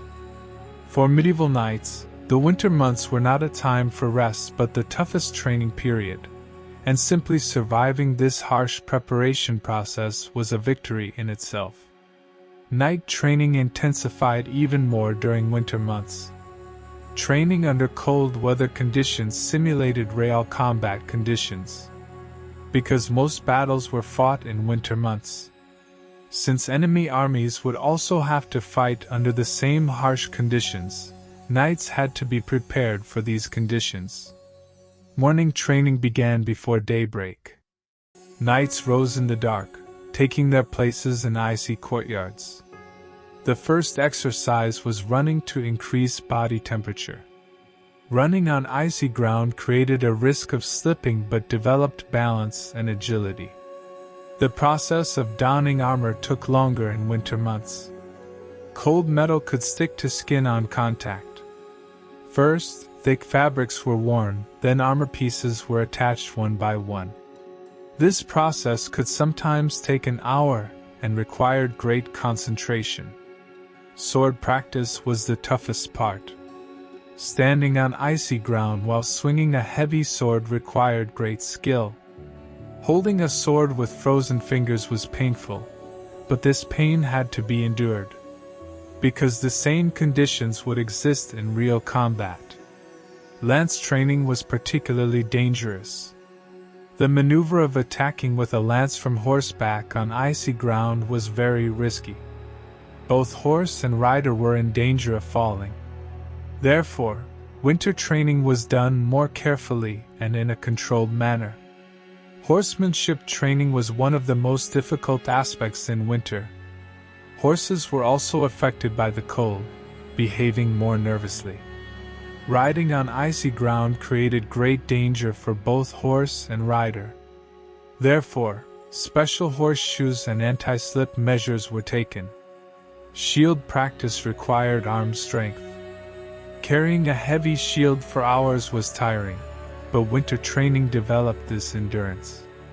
Shield movements, though more difficult on icy ground, were learned all the more effectively. Group combat training was the most enjoyable part. Knights engaged in mock battles in teams. These trainings reflected real battle atmosphere, developing teamwork. These clashes held in snow-covered courtyards created spectacular appearances. Target practice training required precision. Long-range attack techniques like archery, javelin throwing, and stone throwing became more difficult in cold weather. Wind, snow, and ice conditions complicated calculations. Wrestling training required being unclothed. Knights removed their armor and wrestled in snow-covered courtyards. This both increased body resistance and developed close combat techniques. A bare body falling on snow was a significant endurance test. Endurance tests were the cruelest part.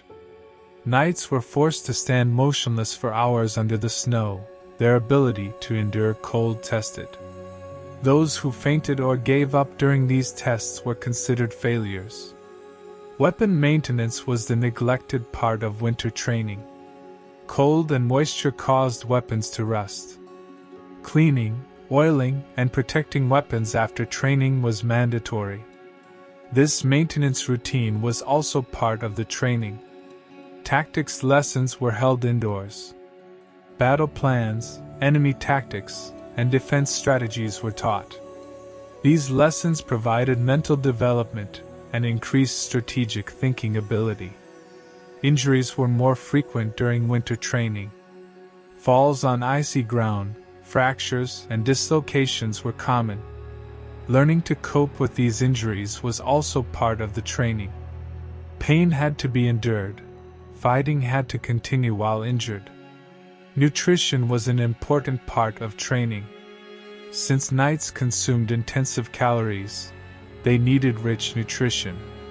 Meat, bread, wine, and vitamin-rich foods were consumed. Proper nutrition increased training efficiency. Rest and recovery were also part of the program. Very intense training could cause muscle tears. Controlled rest, massage, and hot baths relieved muscle fatigue. Morale motivation was very important. The difficulty of winter training could break knights' morale. Therefore, efforts were made to keep morale high with music, songs, and stories. Competition training increased motivation. Competitions among knights were organized to see who performed better, who was more enduring. Winners were rewarded, losers did extra training. Mental preparation was also important. War psychology, fear control, and stress management were taught. Not panicking in real combat, maintaining composure was vital. Team harmony building activities were conducted. Knights lived together, trained together, got to know each other. This close bond could save lives during battle. Leadership training was also given. Future commanders were trained in team management, decision-making, and strategy formulation. Medieval knights' winter training, though appearing very heavy and dangerous by today's standards, was necessary preparation considering the combat conditions of that era. Those who went through this harsh training became real war machines. The last news from the outside world was from 3 weeks ago. Since then, you've been seeing the same faces between thick stone walls. The only view you can see from the window is a frozen world under a white blanket of snow, and a feeling of an area shrinking a little more each day. You begin to hear strange sounds in your mind. Unfamiliar thoughts appear, and distinguishing the line between reality and imagination becomes difficult. Spending winter in a medieval castle was an exhausting experience, not just physically but also mentally and spiritually. Enclosed space syndrome was one of the most common mental problems of castle life. Living for months within the same corridors, rooms, and views disturbed people's mental balance, with the feeling that the walls were literally closing in on them becoming widespread. This condition manifested with symptoms similar to claustrophobia. Social tension increased over time. Being constantly together with the same people made even the smallest habits unbearable. Arguments in the dining hall, collisions in corridors, and meaningless fights became an ordinary part of daily life. Invariability depression was one of the most common problems.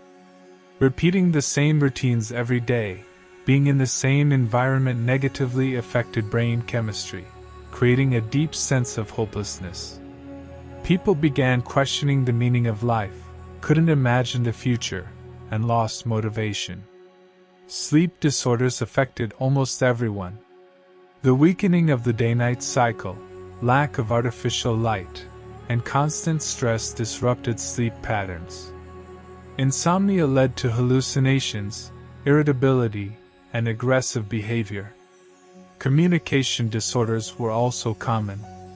Castle inhabitants conversing with the same people for months eventually had difficulty understanding each other.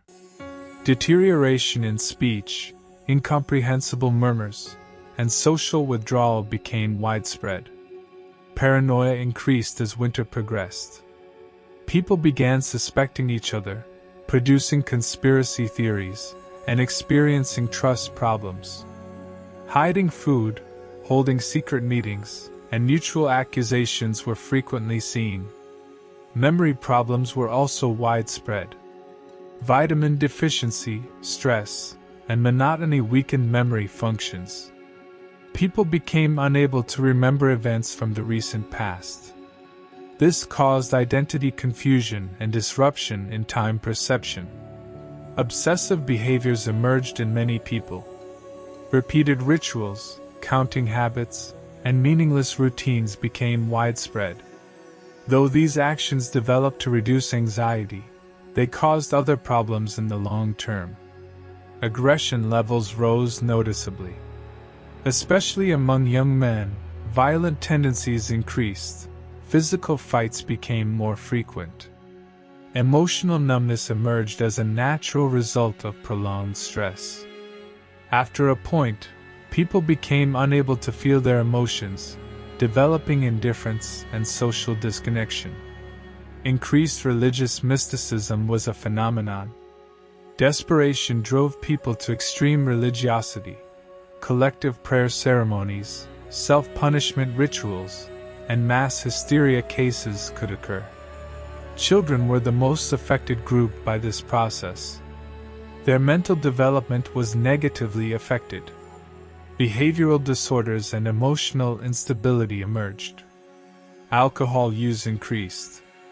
Excessive drinking to cope with depression and anxiety caused long-term physical and mental harm and increased aggression. Women experienced extra stress due to gender restrictions, lack of freedom of movement, and patriarchal pressures. This led to increased depression, anxiety, and hysteria cases among women. Weakened leadership had dangerous consequences. Even people in authority positions could lose their decision-making abilities under mental pressure. This created risk for the entire castle population. Self-harm incidents increased. People overcome by despair harmed themselves through methods like cutting and burning. Mass hysteria was a rare but real phenomenon. Sometimes a group of people could exhibit irrational behaviors simultaneously, experiencing collective hysteria. Disruption of time perception was common due to monotonous environment and lack of external stimuli. People couldn't accurately perceive the passage of time, increasing anxiety. Identity confusion emerged due to prolonged isolation and limited roles. People began questioning who they were and their purposes. The recovery process wasn't easy even when winter ended. Mental damage didn't heal by itself when spring came. Many carried lifelong scars, needing long-term therapy. As coping methods, music, storytelling, games, and social activities were organized. These weren't always successful but provided some relief. The psychological effects of winter isolation in medieval castles were truly devastating when evaluated in the light of modern psychology. These experiences offer important lessons for today's mental health understanding. As the trembling candle flame dances on book pages, your eyes try to discern the letters, clinging to one of the rare ways to pass time on a long winter night. The small crowd gathered around you listens to every word you read, holding their breath. Because literacy was a skill as rare as sorcery in that era. Winter nights in medieval castles were remembered as magical times where education and entertainment merged. Knowledge was considered sacred, and stories came to life. Literacy was a very rare skill in the Middle Ages. Since the vast majority of castle inhabitants were illiterate, literate people were very valuable. These people usually emerged from among clergy, nobles, or specially trained servants. On winter nights, crowds gathered around these rare skilled individuals. Reading by candlelight required great skill. The trembling flame created moving shadows, making it hard to discern letters.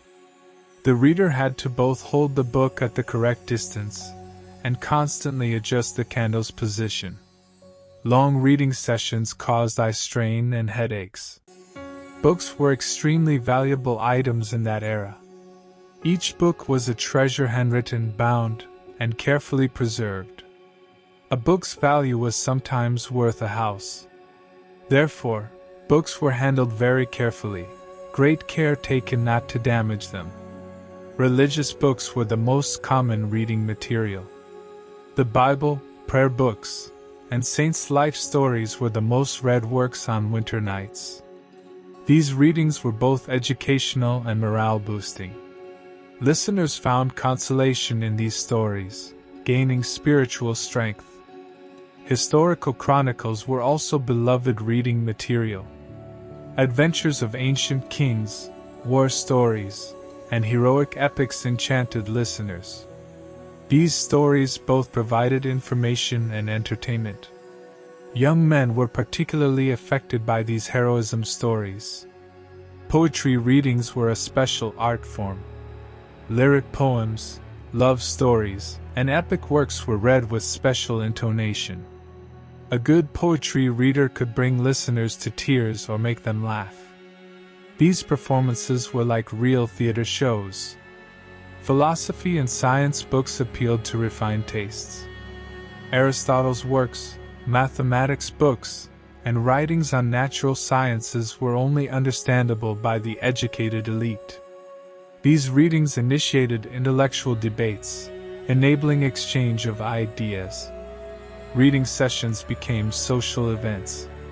People of different ages came together, gathering around stories. Elders shared experiences, young people asked questions, children dreamed. These gatherings strengthened intergenerational communication. The tradition of memorization was also very strong. Illiterate people memorized stories they heard, passing them on to others. Through this oral tradition, many stories passed from generation to generation, preserved. Some could memorize pages of text. Reading speed was very slow. These readings, far below modern reading speed, allowed savoring every word. Listeners had the opportunity to digest each sentence, comprehending its meaning. This slowness also increased concentration. Discussion sessions were an integral part of reading. Read texts were discussed at length, different interpretations made. These debates developed critical thinking ability, teaching different perspectives. Writing lessons were also given on winter nights. Literate people tried to teach letters to illiterate ones. Attempts were made to write on stone with charcoal pieces, basic writing skills taught. Musical readings were special events. Some texts were read accompanied by music, presented as melodies. These presentations were both pleasant to the ear and made memorization easier. Especially stories in ballad style were read this way. Children's education was an important part of reading sessions.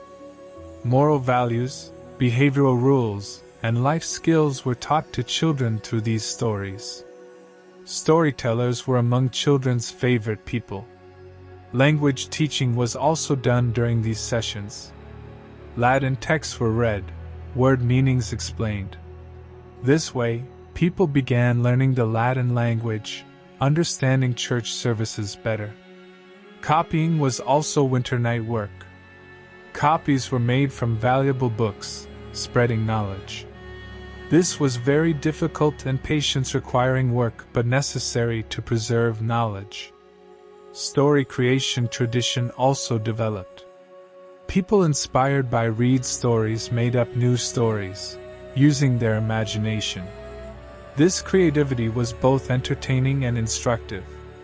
Memory exercises were part of reading activities. Memorizing long texts, remembering words, and correctly transmitting stories provided memory development. This skill was very useful in daily life too. Moral teachings were the basic purpose of stories. Distinguishing good from evil, correct behavior examples, and social rules were taught through these stories. This way, social order was preserved, values transmitted. The reading hours spent by candlelight in medieval castles were one of humanity's most beautiful traditions where knowledge and entertainment met.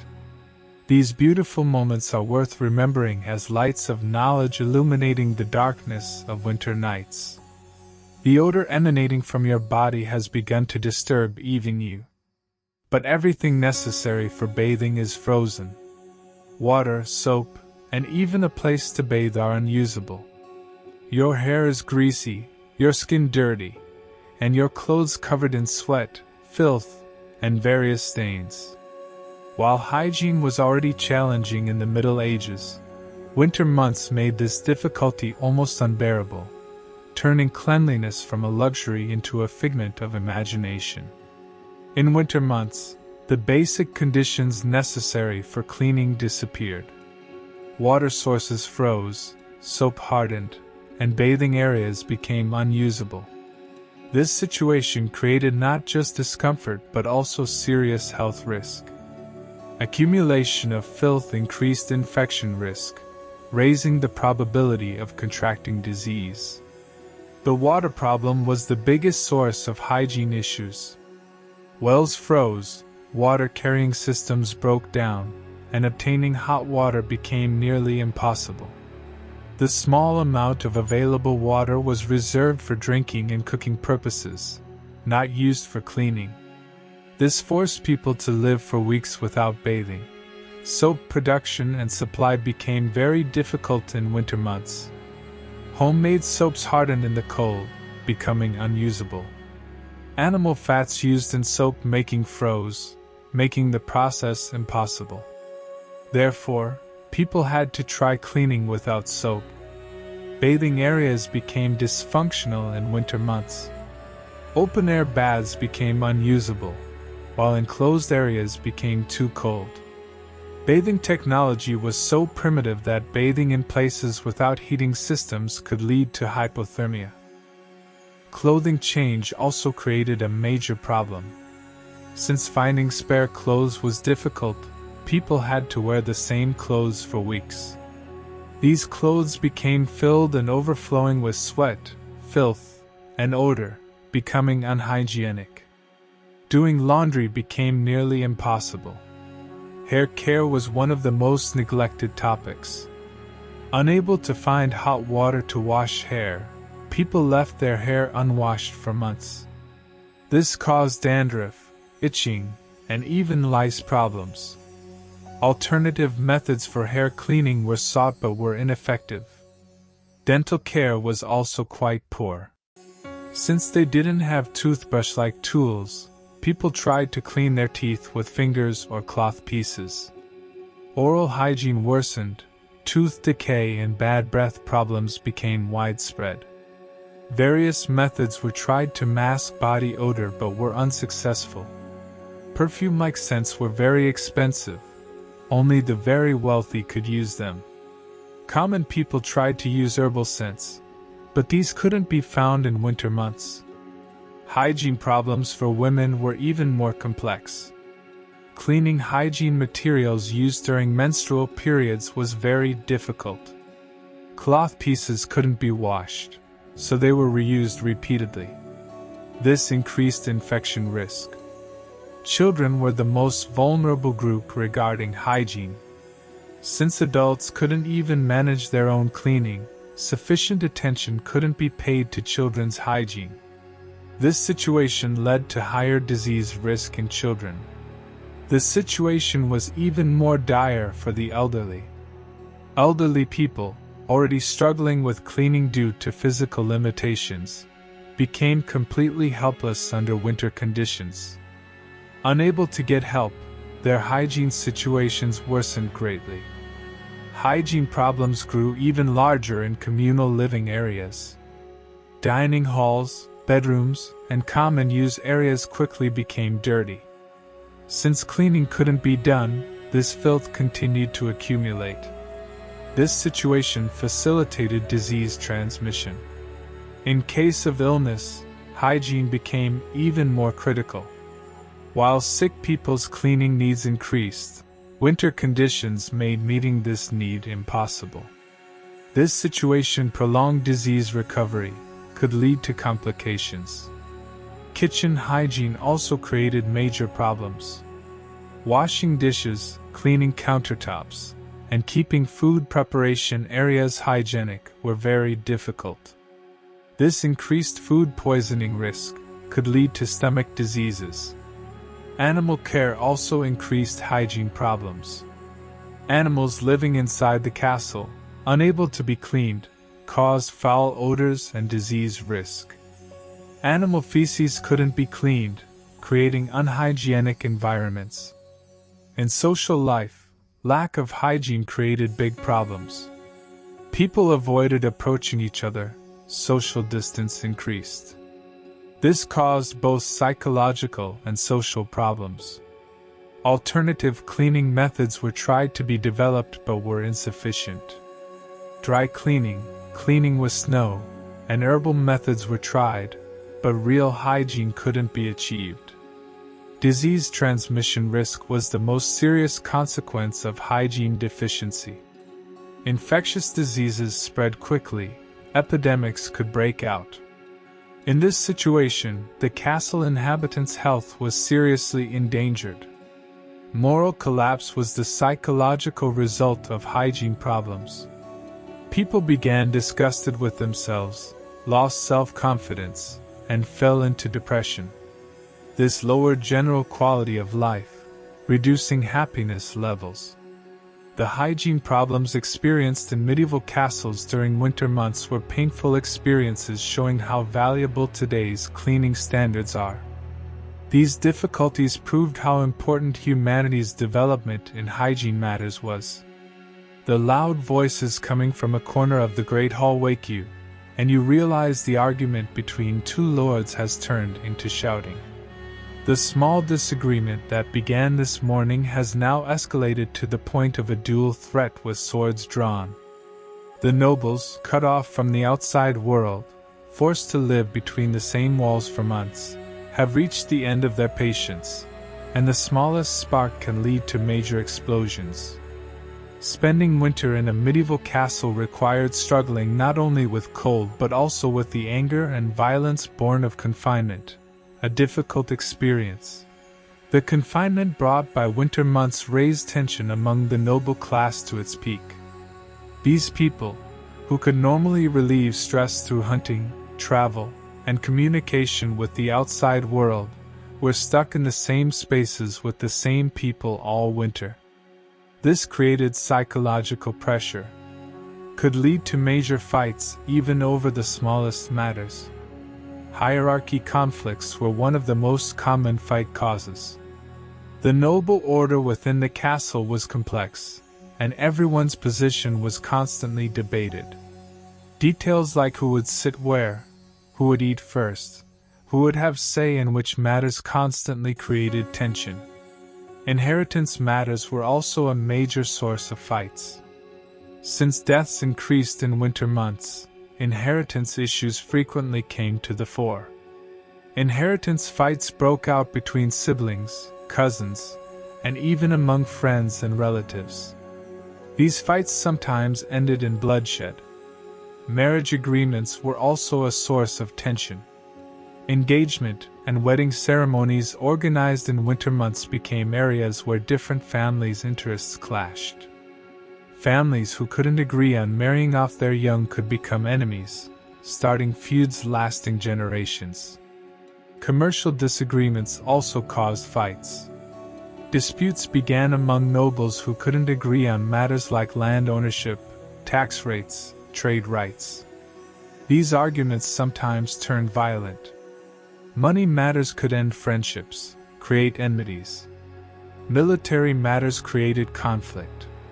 Topics like who would hold which military rank, who would be subordinate to whom in wartime, how military expenses would be shared were constantly debated. When disagreements occurred on these matters, duels could even break out. Disagreements over women could create very serious fights. Rivalry between two men trying to win a lady's attention could sometimes go as far as deadly duels. Love triangles created great dramas within the castle. Prestige competitions were a constant source of tension. Topics like who dressed better, who wore more expensive jewelry, who lived more luxuriously were constantly compared. This competitive environment created jealousy and enmity. Even religious matters could cause fights. Theological debates began among nobles with different religious views. These debates could turn into personal attacks. Religion was such a sensitive topic that a small disagreement could lead to larger fights. Alcohol consumption intensified fights. Since drinking increased in winter months, drunken fights became widespread. Nobles under alcohol influence said things they wouldn't normally say, exhibited uncontrollable behavior. Disagreements also arose about children's education. Matters like how which child would be educated, from whom they would take lessons, what position they would be given in the future created tension between families. Fights over children's futures could be very harsh. Even dining table arrangement could become a fight topic. Details like who would sit where, which foods would be served, who would be served first constantly created arguments. These seemingly unimportant topics actually caused serious conflicts because they were status indicators. Hunting rights also created disagreement.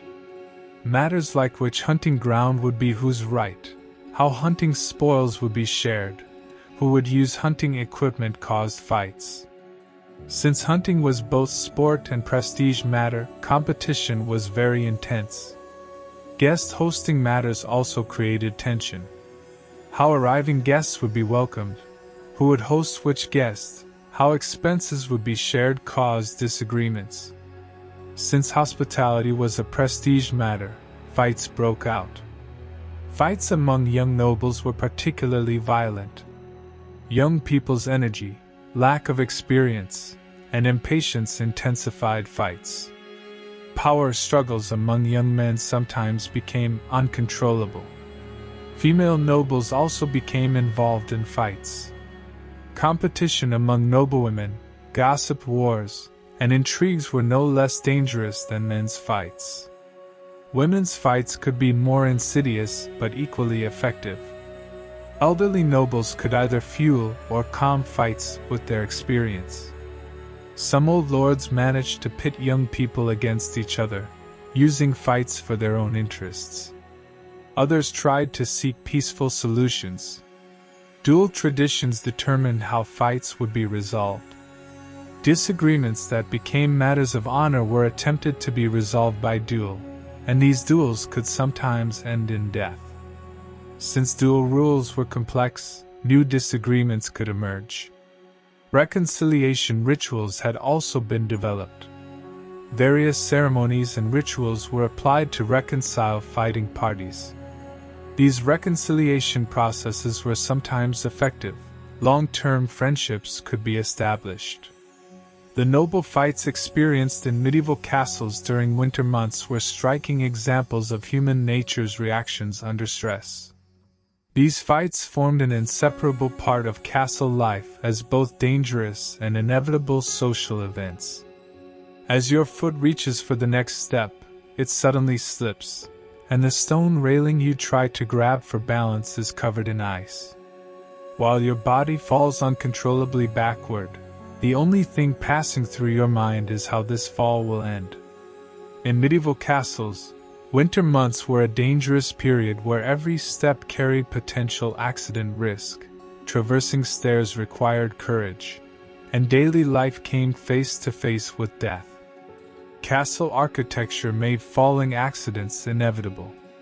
Narrow, steep steps leading to high towers, slippery stone steps, and inadequate railings already dangerous turned these structures into death traps in winter months. With the addition of ice, stairs literally became sliding rinks. Ice formation occurred in various ways. Water dripping from roofs froze on steps. Condensation of breath moisture created thin ice layers on surfaces. Water from melting snow froze at night, creating dangerous surfaces. These ice layers were often invisible, leading to sudden surprises. The most dangerous stairs were tower stairs. A person falling on narrow spiral stairs could roll all the way down. Such falls usually resulted in multiple fractures, sometimes even ending in death. Tower stairs became even more dangerous on windy days. For elderly castle inhabitants, the situation was even more dire. Elderly people with already limited mobility were literally helpless on icy stairs. Their recovery periods after falls were very long, complications increased. Some elderly didn't leave their rooms at all due to fear of falling. For children, icy stairs were deadly traps. Being small and agile, children moving quickly lost control when encountering ice. Children's falls usually resulted in head trauma, could leave permanent damage. Stair accidents created double danger for pregnant women. These accidents, carrying risk for both mother and baby, usually ended tragically. Since pregnant women's balance was already impaired, falling risk increased.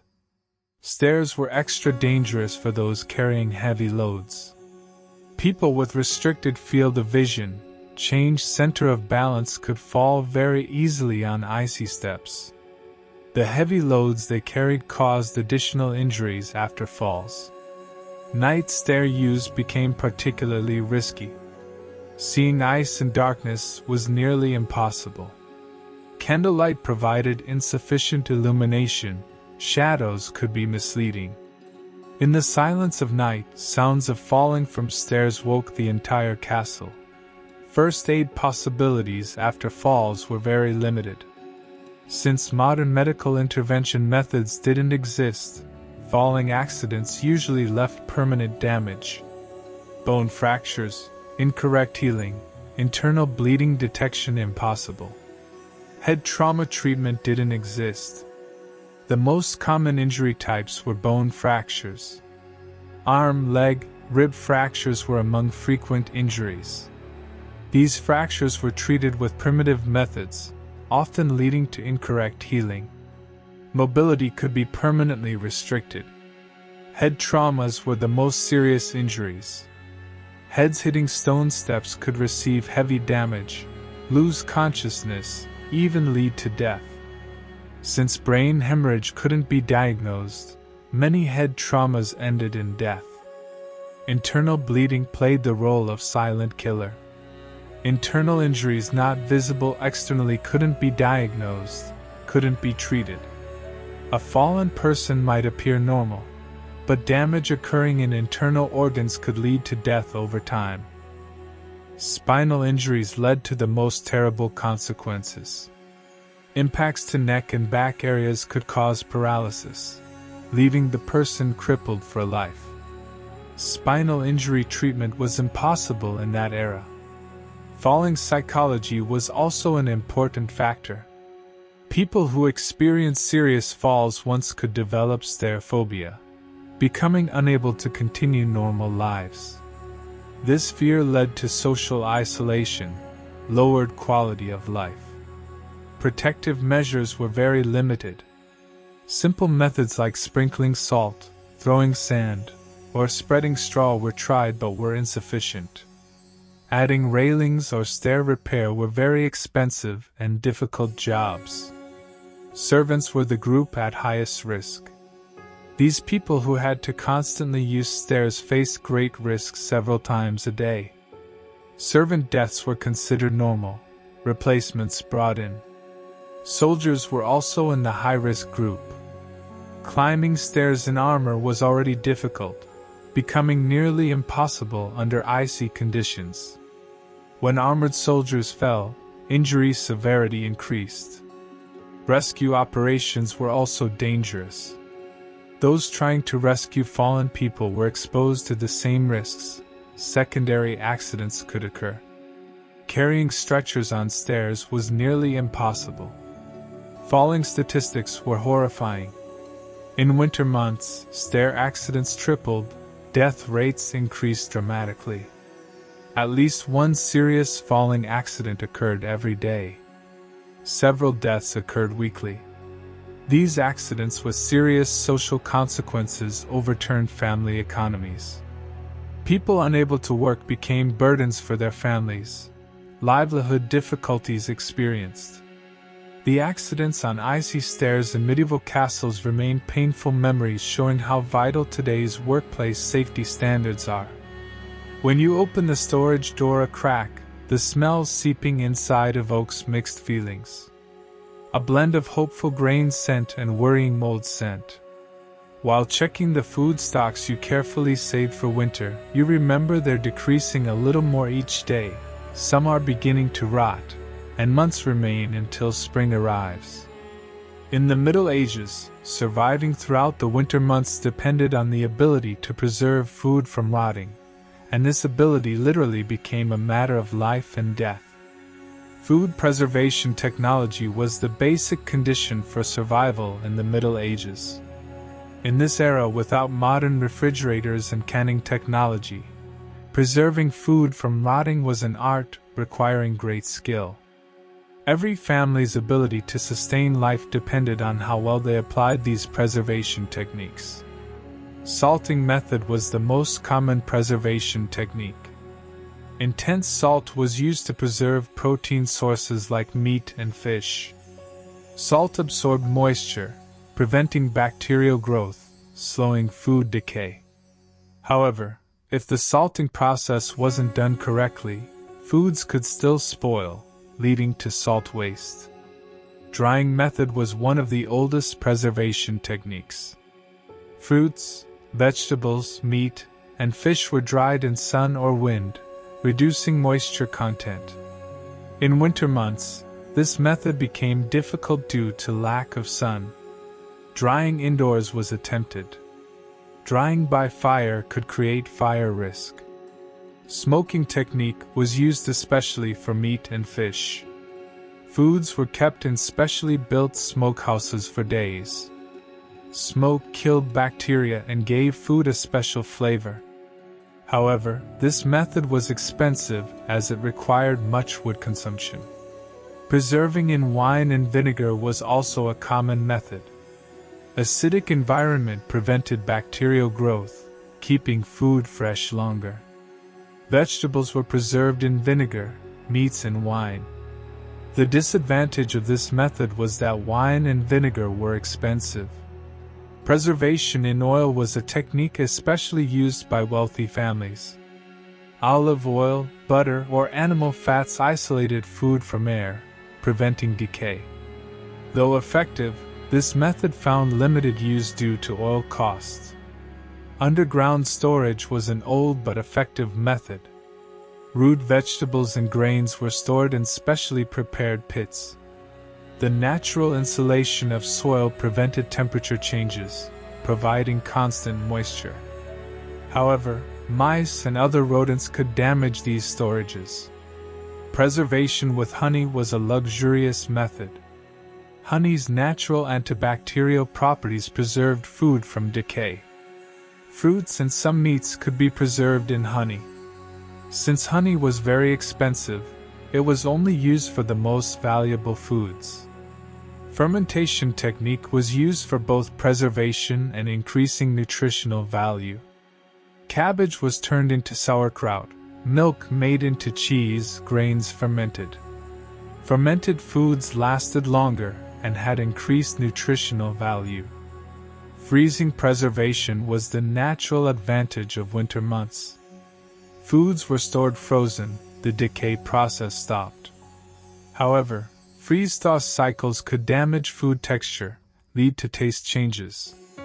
Storage organization art was very important.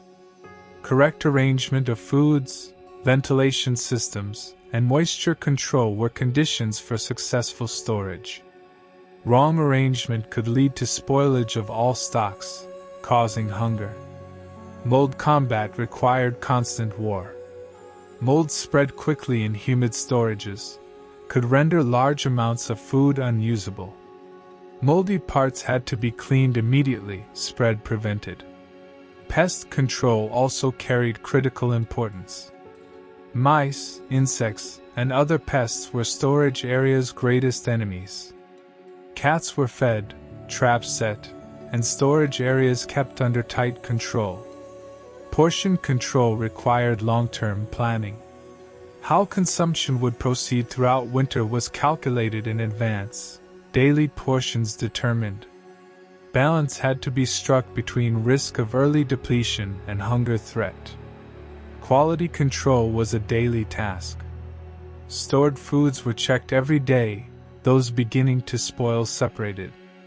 Early intervention could prevent loss of entire stock, providing partial salvage. Alternative protein sources were also evaluated.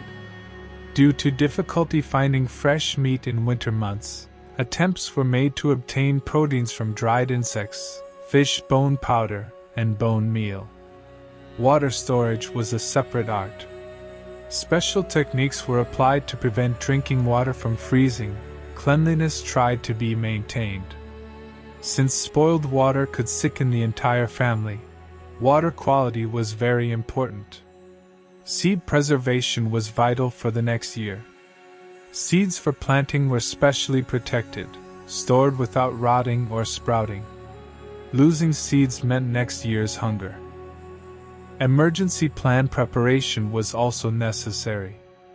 Emergency reserves to be activated when main food stocks spoiled were kept.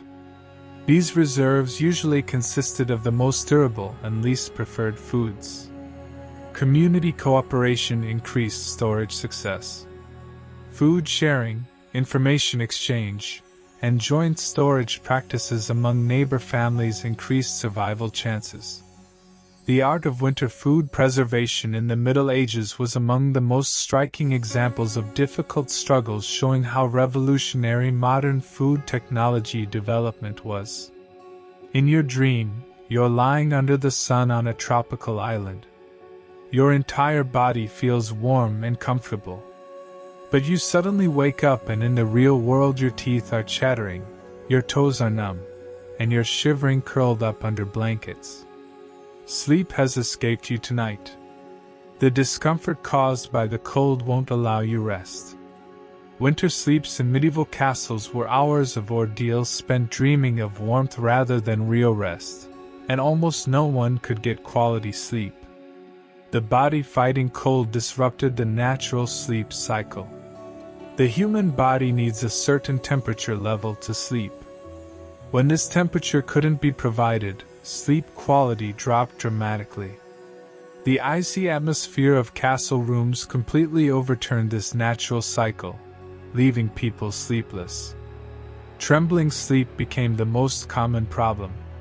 Shivering from cold kept muscles constantly tense, finding no opportunity to relax.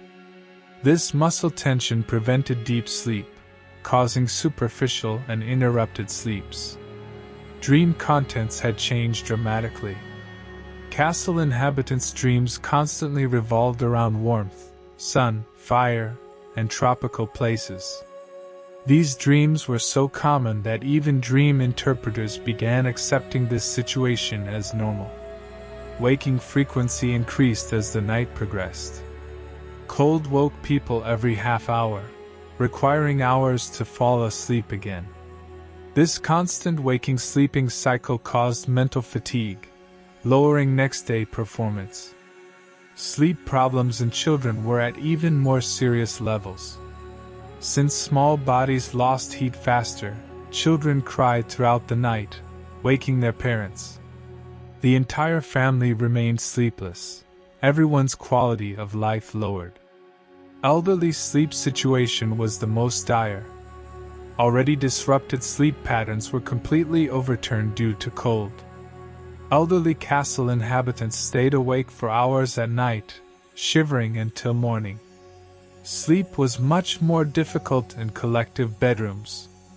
When many people shared the same room, everyone's sleeplessness affected each other. Constant movement occurred in the room. When one woke, others woke too, collective insomnia experienced. Sleep paralysis incidents had also increased. Physical stress created by cold triggered fear dreams. People saw nightmares throughout the night. Fear of freezing to death was reflected in dreams. Psychological traumas experienced. Sleep position was constantly changed, but comfort couldn't be found. People constantly tossed and turned all night, continuing to try to find the position where they'd feel least cold. This constant movement further disrupted sleep quality. Morning waking difficulty had become a widespread problem. People who couldn't get quality sleep at night had great difficulty getting up in the morning, struggled to perform daily duties. Daytime napping tendency had increased. Castle inhabitants unable to sleep at night tried to nap at any opportunity during the day, but this further disrupted night sleep. A vicious cycle formed, sleep problems deepened. Collective warming strategies had been developed. Families slept together sharing body heat, children placed between parents. While this method worked partially, it could create privacy problems. Dreaming of warmth had become a sleep technique. People consciously tried to sleep by imagining warm places, trying to warm themselves mentally. This technique sometimes worked. Alcohol use as sleep aid had increased. People consumed alcohol before sleeping, trying to create warmth sensation in their bodies, trying to benefit from its sleep-inducing effect.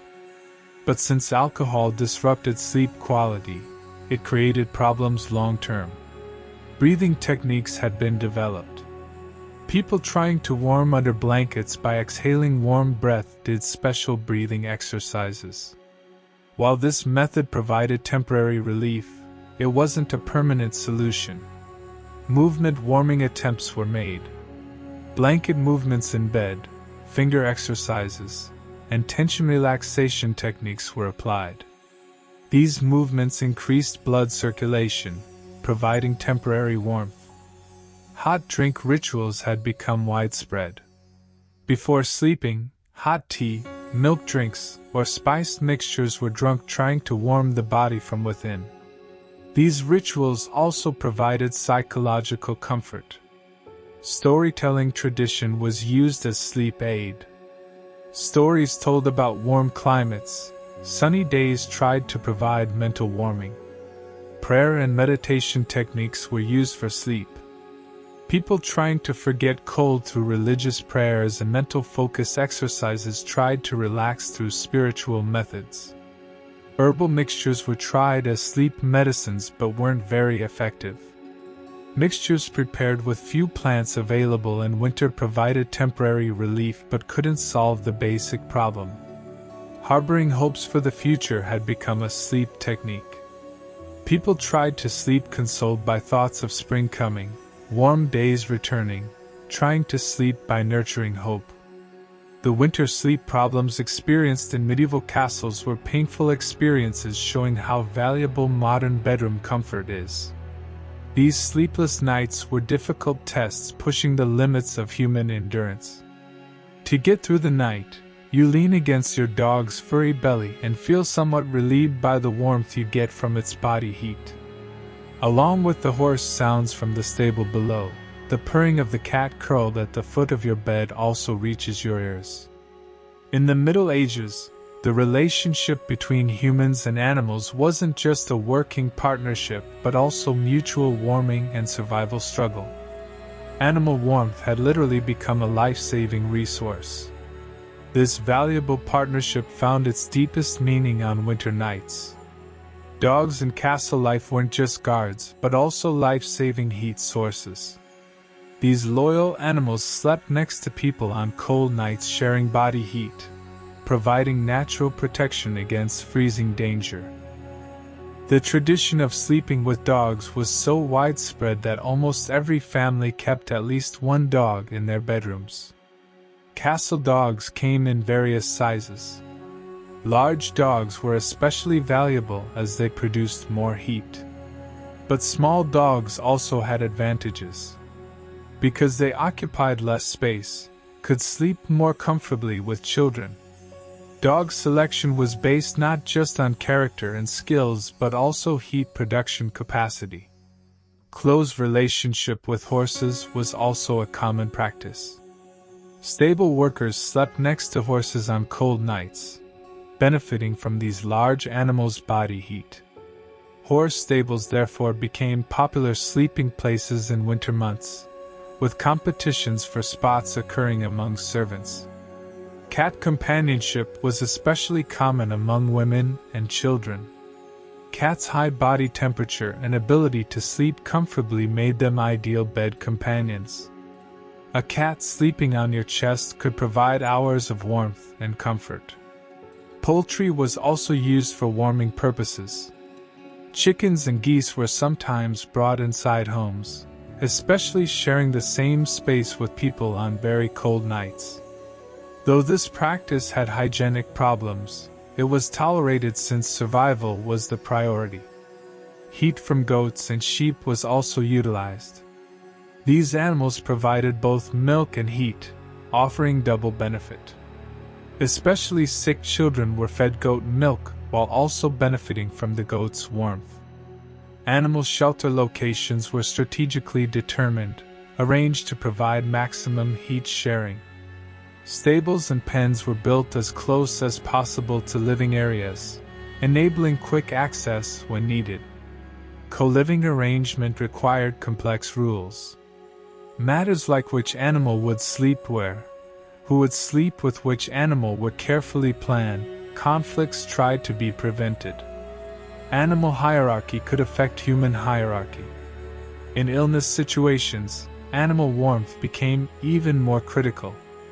While cold application was needed for feverish patients, warm animal contact could be life-saving for hypothermia patients. Dogs and cats literally served as natural thermostats. Animal companionship was especially important for children. Since small bodies quickly experienced heat loss, children needed animal warmth more. Parents tried to protect children by making them sleep with animals. The elderly also greatly benefited from animal warmth. As the aging body lost heat production capacity, external heat sources were needed more. Elderly with loyal dogs could live longer. For pregnant women, animal warmth was particularly valuable. Increased heat need during pregnancy was tried to be met with animal companions. This closeness continued after birth. Babies and small animals could grow up together. Sick animals also received warmth from humans. This mutual benefit relationship contributed to both animal and human health. Mutual healing processes could occur. While warming your sick dog in your lap, you also benefited from its warmth. Animal feeding required joint effort. Since animal feed was scarce in winter months, people had to share their own food. This increased animal attachment. A hungry animal meant a cold animal, and a cold animal didn't provide heat. Hygiene problems were serious but secondary. Animal parasites, odors, and filth were disturbing, but since survival was the priority, these problems were tolerated. Weekly cleaning routines were conditions for sustaining animal friendship. Security function was also important. Animals served both as heat source and security system. Night guard dogs provided both warmth and protection, creating double benefit. Emotional bonds were also strong. Deep emotional bonds developed between humans and animals sharing survival partnership. These bonds could last a lifetime. This emotional closeness also provided moral support on difficult winter nights. Animal loss created great trauma. A person losing a loyal animal companion suffered both emotional and physical loss. Had difficult days until finding a new one. Food sharing was subject to strict rules. When sharing food with animals, careful planning was needed so neither would go hungry. This sharing was actually an investment, because a fed animal produced more heat. Seasonal changes affected animal relationships. Animal-human relationships that were distant in summer months became very close in winter, returning to balance with spring.